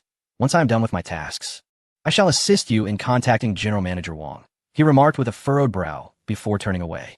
Prior to this meeting, Wang Yu had advised him on how to handle these individuals, and, as his most trusted confidant, it was only natural for him to adhere to his directives. Thank you. Thank you. We appreciate your assistance. Zhang Ming and the others quickly expressed their gratitude, following the receptionist's guidance to take a seat on a nearby bench. Opposite them sat the project leaders seeking investment. Under the unrestrained gaze of these individuals, Chun Yongkai felt a simmering rage within. Yet he had no choice but to suppress it. Once upon a time, these people would have needed to consider his mood just to earn a moment of his time. How audacious it was for these unworthy directors to regard him in such a manner. Their stares made Qin Yongkai feel utterly uncomfortable, akin to sitting on pins and needles. However, he had to endure this discomfort as he awaited Wang Yu, unable to express his grievances. Having navigated the treacherous waters of business for decades, he was acutely aware that Wang Yu was deliberately leaving them in a state of limbo. Manager Chun's intentions were crystal clear. Yet, he could only endure the humiliation imposed upon them by Wang Yu. As time dragged on, Qin Yongkai, Zhang Ming, and their companions felt as though each minute was an eternity. Still, Wang Yu did not arrive. Surrounding them, people strolled about as if they were at a zoo, casting knowing glances in their direction. What did they perceive them to be? How utterly infuriating. Not even the customer service staff bothered to bring them a glass of water. Yet, they dared not utter a word, their thirst merely an additional burden to bear. They were terrified of making a misstep that might provide Wang Yu with further justification to torment them. After finishing the lunch provided by his subordinates, they continued to wait pitifully for Wang Yu's arrival. The sunlight outside the glass, Fa Ade, gradually inclined toward the west, and Chun Yongkai, fixated on his expensive wristwatch, licked his parched lips. Zhang Ming could no longer bear the tension and leaned against the wall, sinking to the floor, indifferent to the stares of those around him. His expression vacant. Inside Wang Yu's office, Secretary Long Lily, adorned in 10-centimeter high heels, sashayed into the room. She casually placed the fruit on the desk and, with a slight pout of her crimson lips, remarked, "Those people are still lingering outside, resembling lost dogs at the door. It's quite vexing to behold. Let them wait. The more anxious they become, the more enjoyable this will be." She glanced at Wang Yu, her gaze lingering on her tailored professional attire before settling on her long, silky legs. "You've been working hard lately. What reward do you desire? Is it not clear what I wish for, General Manager Wang?" Long Lily's sultry gaze drew closer, her fingertips brushing against his tie. Wang Yu's interest was immediately piqued, intrigued by her playful demeanor. He arched an eyebrow, extending his hand to encircle Long Lily's waist, drawing her into his embrace, a playful smile gracing his lips. "What has inspired you to indulge in this today? I must oblige you accordingly." Chapter 225. Singing Conquer on Knees. "Speak, my little secretary. What role would you have me play? The domineering CEO or the cunning tycoon?" His fingers caressed the delicate skin behind Long Lily's ear, his voice low and husky. Long Lily chuckled lightly, swatting his hand away, and picked a strawberry from the table, presenting it to Wang Yu's lips. "Surely, it is the accommodating Mr. Wang who fulfills all one's desires. Then Mr. Wang shall comply." Wang Yu swallowed the strawberry at the corner of his mouth and laughed heartily. Long Lily cradled the strawberry, intimately feeding it to Wang Yu, her cheeks flushed. At that moment, outside the office, Li Kai approached Chun Yongkai, Zhang Ming, and the others. "Manager Chun is busy with project matters, so I've come to update you. Is there any news? When will Mr. Wang return?" Chun Yongkai's eyes brightened as he quickly stood. Li Kai nodded, addressing the group. "I appreciate your patience, but Mr. Wang said he is unable to come to the company for the time being." Chun Yongkai's expression shifted dramatically. Was Wang Yu toying with him? His demeanor had already been sufficiently humble, and yet waiting all day had yielded no satisfaction. As Chun Yongkai was about to erupt in anger, Zhang Ming tugged at his sleeve and interjected, "Mr. Wang is incredibly busy with affairs, so perhaps he has further instructions?" "Nothing much, just Li Kai non-talently." "What?" Li Kai suppressed a smirk, his gaze sweeping over Chun Yongkai's flushed visage and Zhang Ming's taut figure, enunciating each word. "Mr. Wang stated that those who sow their own misfortune must endure the consequences." Chun Yongkai and Zhang Ming's faces stiffened. Li Kai paused before continuing. "You may proceed to the plaza beneath the company tonight, brandishing placards filled with apologies and live streaming for 3 hours. Sing Conquer on your knees, and if likes surpass 100 million. Perhaps it could demonstrate your sincerity. D'ici sans affront. I am, after all, a member of the Chun family." Chun Yongkai's temples throbbed, a metallic taste rising in his throat. "This is merely a suggestion. Whether you accept it is entirely up to you." Zhang Ming staggered, leaning against the wall, his cunning Fa Ade cracking as he lowered his voice. "Manager Chun, could we perhaps negotiate? It is already humiliating enough. If this is streamed online, I will never be able to step outside again without being recognized. A complete social death. This is more unbearable than death itself. Take heed of your actions."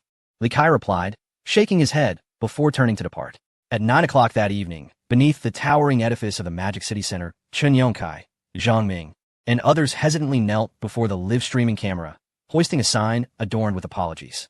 "Welcome, everyone, to the live broadcast of the Fallen Aristocrats." Influencers Jean Kerr and Yu Ming took on the role of hosts, approaching the group. Viewers double-tapped the screen to witness how these once prominent figures kneel and sing Conquer. Instantly, over 10,000 viewers flooded into the live stream, and the comments erupted. "Wait, isn't it the owner of Huiguang Media? This is Chun Yongkai, the owner of Huiguang Media. Are these individuals also proprietors? What is the situation here? Is there anyone knowledgeable among the group? How can you all be so oblivious? Have you not seen the entertainment news these past few days?" Chun Yongkai's Adam's apple bobbed as his nails dug deeply into his palm. His face flushed like a burning cloud. Wang Yu stood before the panoramic window, observing the performance below. Long Lily fed him cut fruits, exclaiming, "Darling." The livestream's real-time viewer count has surpassed 1 million. Wang Yu chuckled softly, gazing at the live broadcast projected on the television. "You have conquered me." Severing all avenues of retreat, Chun Yongkai sang, his face turning crimson, his Adam's apple moving up and down as he struggled to sing. His hoarse voice, tinged with sobs, sounded particularly grating on the live camera. Zhang Ming, standing beside him, joined in the song. Family, is this raspy voice even singing? Go home and farm instead. Yu Ming, displeased, retorted, my aunt sings better than they do. Ignoring Chun Yongkai's murderous glare, Yu Ming interacted animatedly with the camera and the online audience. Refund. This is more painful than slaughtering pigs. Chun Yongkai used to be quite arrogant, so why is he silent now? Brothers, don't like the stream. If we hit 1 billion likes, we won't hear the billionaires sing for us. The live stream of Jean Kuer and Yu Ming was bursting with various special effect gifs, leaving the two women in fits of laughter. Chun Yongkai watched as millions of netizens filled the live stream, but the likes had only just surpassed 10 million. He was instantly dumbfounded. The bullet screen was flooded with comments like off-key and unpleasant. Zhang Ming. Chun Yongkai suddenly grasped Zhang Ming's arm, his nails nearly piercing the skin. This cannot continue. Even if we sing until tomorrow, we won't accumulate 1 billion likes. What shall we do? Zhang Ming replied, somewhat helpless. This is truly treating us like fools. Get some bots. Contact the platform operators and inflate the likes for me. He whispered, wary of being overheard. All right, you cover for me. Zhang Ming hesitated for a moment. Chun Yongkai intensified his singing, stepping closer to Zhang Ming. Meanwhile, Zhang Ming discreetly took out his phone to send a message. Chun Yongkai, with his hoarse voice, repeated conquer once more, his exaggerated gestures capturing everyone's attention. A crowd gradually formed around them, erupting in laughter. The Central Plaza is one of the most luxurious places in the magical city, where the attendees are predominantly employees or executives of world-renowned companies, all dressed in fashion-forward attire. A few men in tailored suits, adorned with Morgan Chase name tags. Pause to watch.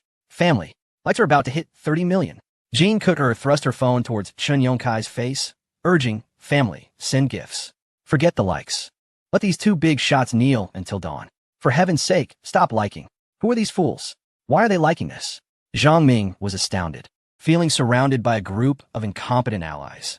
The bullet screen refreshed wildly, filled with derisive comments. Sweat beaded on Zhang Ming's forehead as his phone vibrated, signaling a new message. The entire army set forth, and within 10 minutes, they amassed an astounding 100 million likes. He inhaled deeply and nodded slightly at Chun Yongkai. Chun Yongkai's eyes sparkled with renewed vigor, and his hoarse voice took on a more cheerful lilt. When the like count finally surpassed the monumental threshold of 100 million, both Chun Yongkai and Zhang Ming sprang to their feet and dashed away without a moment's hesitation.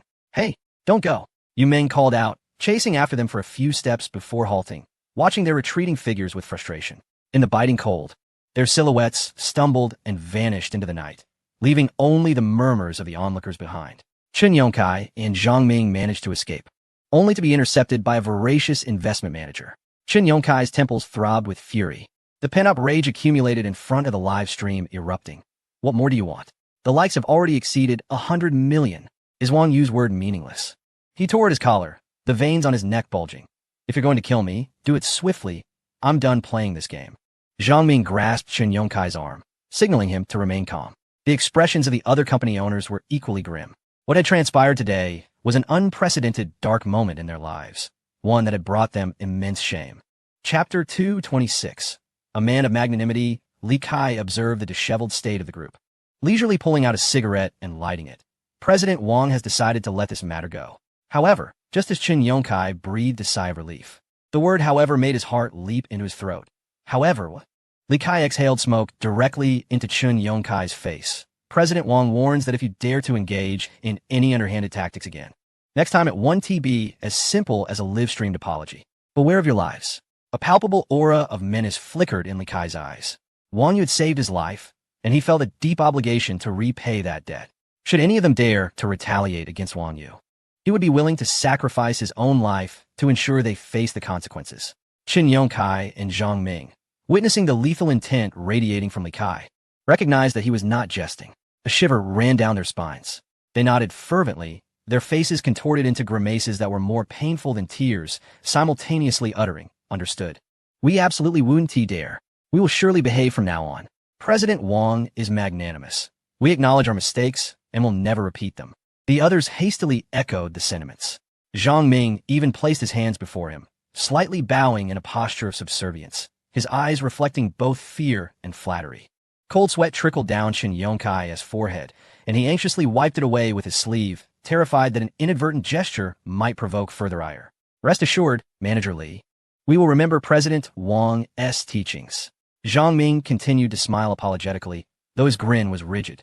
Qin Yongkai mirrored the expression, repeatedly muttering his assurances until manager Li turned to leave. The two maintained their subservient demeanor for a while longer, only daring to straighten their spines once they were alone.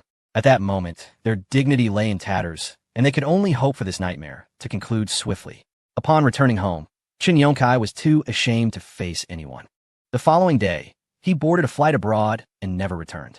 Zhang Ming has also resigned from his position at the company and sought the assistance of a professional manager to oversee the business operations.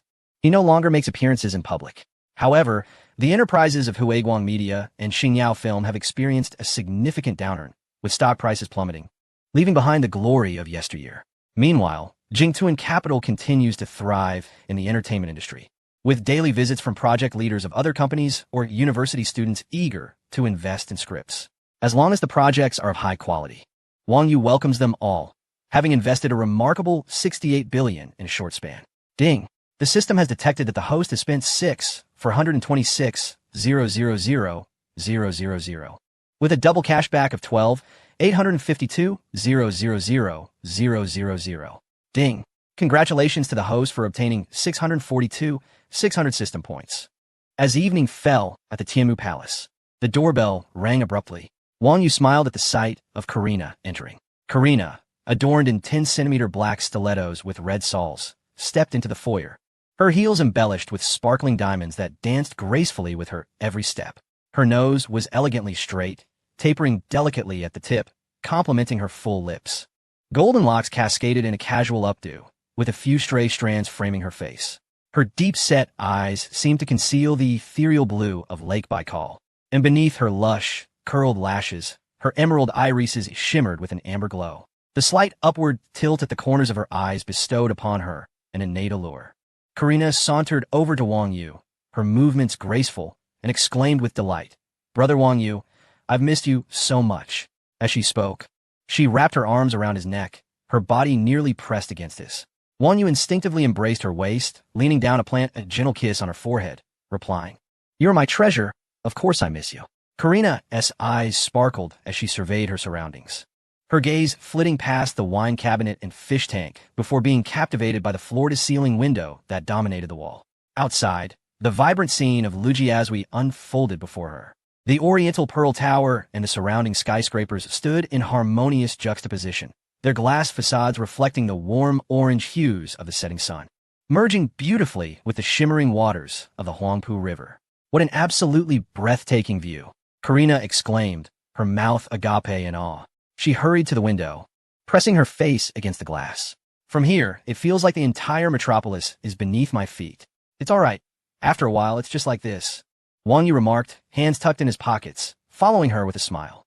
He raised a hand to gesture towards the distant Bund, where the historic international architecture blended seamlessly with the modern splendor of Lujiazui. Standing here, one can fully appreciate the rich history of the Bund alongside the contemporary grandeur of Lujiazui. Truly unique. "How much does this place cost? It must be quite expensive." Karina turned, her eyes brimming with wonder and surprise.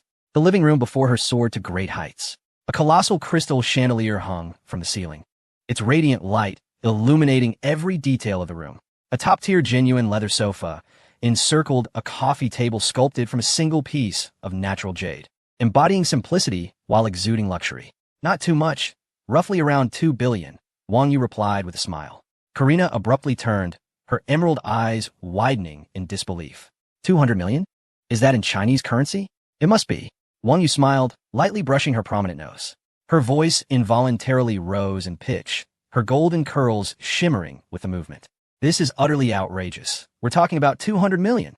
A blush crept across Karina's cheeks, and as she turned, her elbow accidentally knocked over a jade sculpture nearby. The sculpture fell to the ground with a dull thud. "Oh no!" Karina gasped, her complexion paling as her eyes glistened with tears. "How could I be so careless?"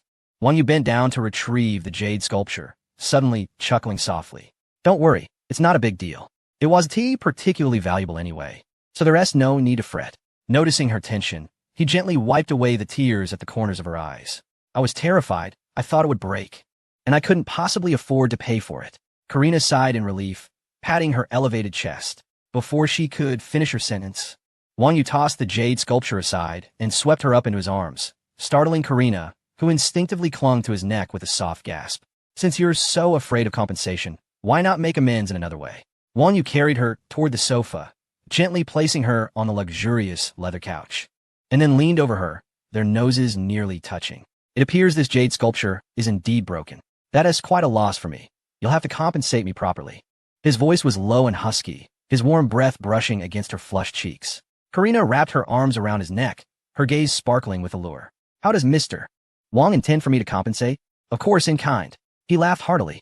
The two were enveloped in an intimate atmosphere, the distant sound of a steamboat horn echoing over the Huangpu River, mingling with the gentle lapping of waves against the banks. Tour boats traversed the waterways like threads weaving through fabric. Chapter 227.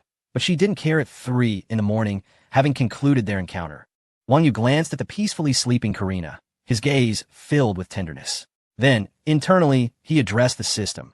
System, open my personal information panel. Beep. The personal information panel is now open for the host. Host, Wang Yu, age, 20, height, 188 centimeters, charm, 120. The normal human limit is 100. Physique, 120. The normal human limit is 100. Endurance, 120. The normal human limit is 100. Attributes, double cashback. Effect, all reasonable expenditures will be refunded at double the amount. Ultimate physique, effect, from this moment, you are the pinnacle of human physicality. Stabilization, effect, your physical state will always be in peak condition. I have truth, effect, a mysterious power that opens the door to reality. All disguises will be laid bare under its gaze. Mechanical harmony, effect, when operating any machinery, you will achieve a state of unity between man and machine. You exist within the machine, and the machine exists within you. Enchantress in the world, effect, your charm is irresistible. All women will be drawn to you. Note, the allure extends beyond mere girls. Game Master, effect, your hand speed and cognitive awareness will reach world-class standards. Basketball Star, effect, basketball will no longer pose a challenge. The next basketball prodigy is you. Memory Maestro, effect, when knowledge flits through your mind, it will be indelibly etched in your memory. You embody the essence of the Memory Maestro. Gastronomic Champion, effect, your stomach capacity significantly expands, allowing you to effortlessly consume vast quantities of food while digesting it swiftly, free from gastrointestinal burdens. Even binge eating will not lead to weight gain or health issues. Time Management Virtuoso, effect, your perception of time will be greatly enhanced, enabling precise planning of every moment with heightened concentration and doubled efficiency, allowing you to accomplish more in less time without encountering conflicts or chaos. Points, 1203, 122. Huaxia coins, 46, 991, 391, 456. Wang Yu gazed at the panel displaying funds nearing 500 billion, his throat instinctively rolling. Even with his current mindset, he couldn't help but be awestruck by such astronomical figures. This sum, unattainable for the average individual, would also seem distant even for Wang Xikong, the son of China's richest man and the epitome of affluent youth. Wang Xikong could only inherit such wealth upon his father's passing or by taking over the family business early. Just last night, Karina marveled at the nearly 200 million value of the Celestial Palace, while he now possessed enough funds in his bank account to purchase 270 of them. With surplus remaining, Wang Yu's gaze shifted to the points section. The 1203, 122 points stood out prominently on the screen. The points were unprecedentedly abundant, and over 10 special attributes had permeated various aspects of his life, including competition and daily activities. A contemplative expression crossed Wang Yu's face. As it stood, these attributes sufficed, and he decided to temporarily retain the points for future needs or significant opportunities that might arise. After casting one final glance at the panel, he deactivated the system, turned, and embraced the fragrant, soft Karina, sinking once more into slumber. As midday approached, on the verdant pathways of Fudan University in the magical city, Karina nestled her arm around Wang Yu's, strolling through the campus. Towering French parasol trees lined the main avenue, their interlaced branches casting dappled shadows upon the ground. Students gathered in small clusters, engaged in academic discussions or hurrying along, radiating youthful vitality. Karina was adorned in a white Chanel twill jacket, tailored to accentuate her slender waist. Beneath, she wore a black silk blouse with a slightly open neckline, revealing her graceful collarbones. Her lower attire consisted of form-fitting denim jeans that hugged her long legs, complemented by Valentino high heels, which accentuated her mixed Russian-Chinese heritage, elevating her charm to new heights, rendering her even more pure and captivating. This ensemble was a purchase made by Wang Yu and Karina prior to their arrival at the university, totaling 56,800 yuan. Two individuals stroll along the pathways of the school, drawing curious glances from numerous students who whisper and point in their direction. However, the attention of the onlookers is predominantly captivated by Wang Yu, who stands beside Karina. Recently, Wang Yu has been a subject of much discussion online. Just last night, the video of Chun Yongkai and Zhang Ming apologizing to Wang Yu at the foot of the central building went viral.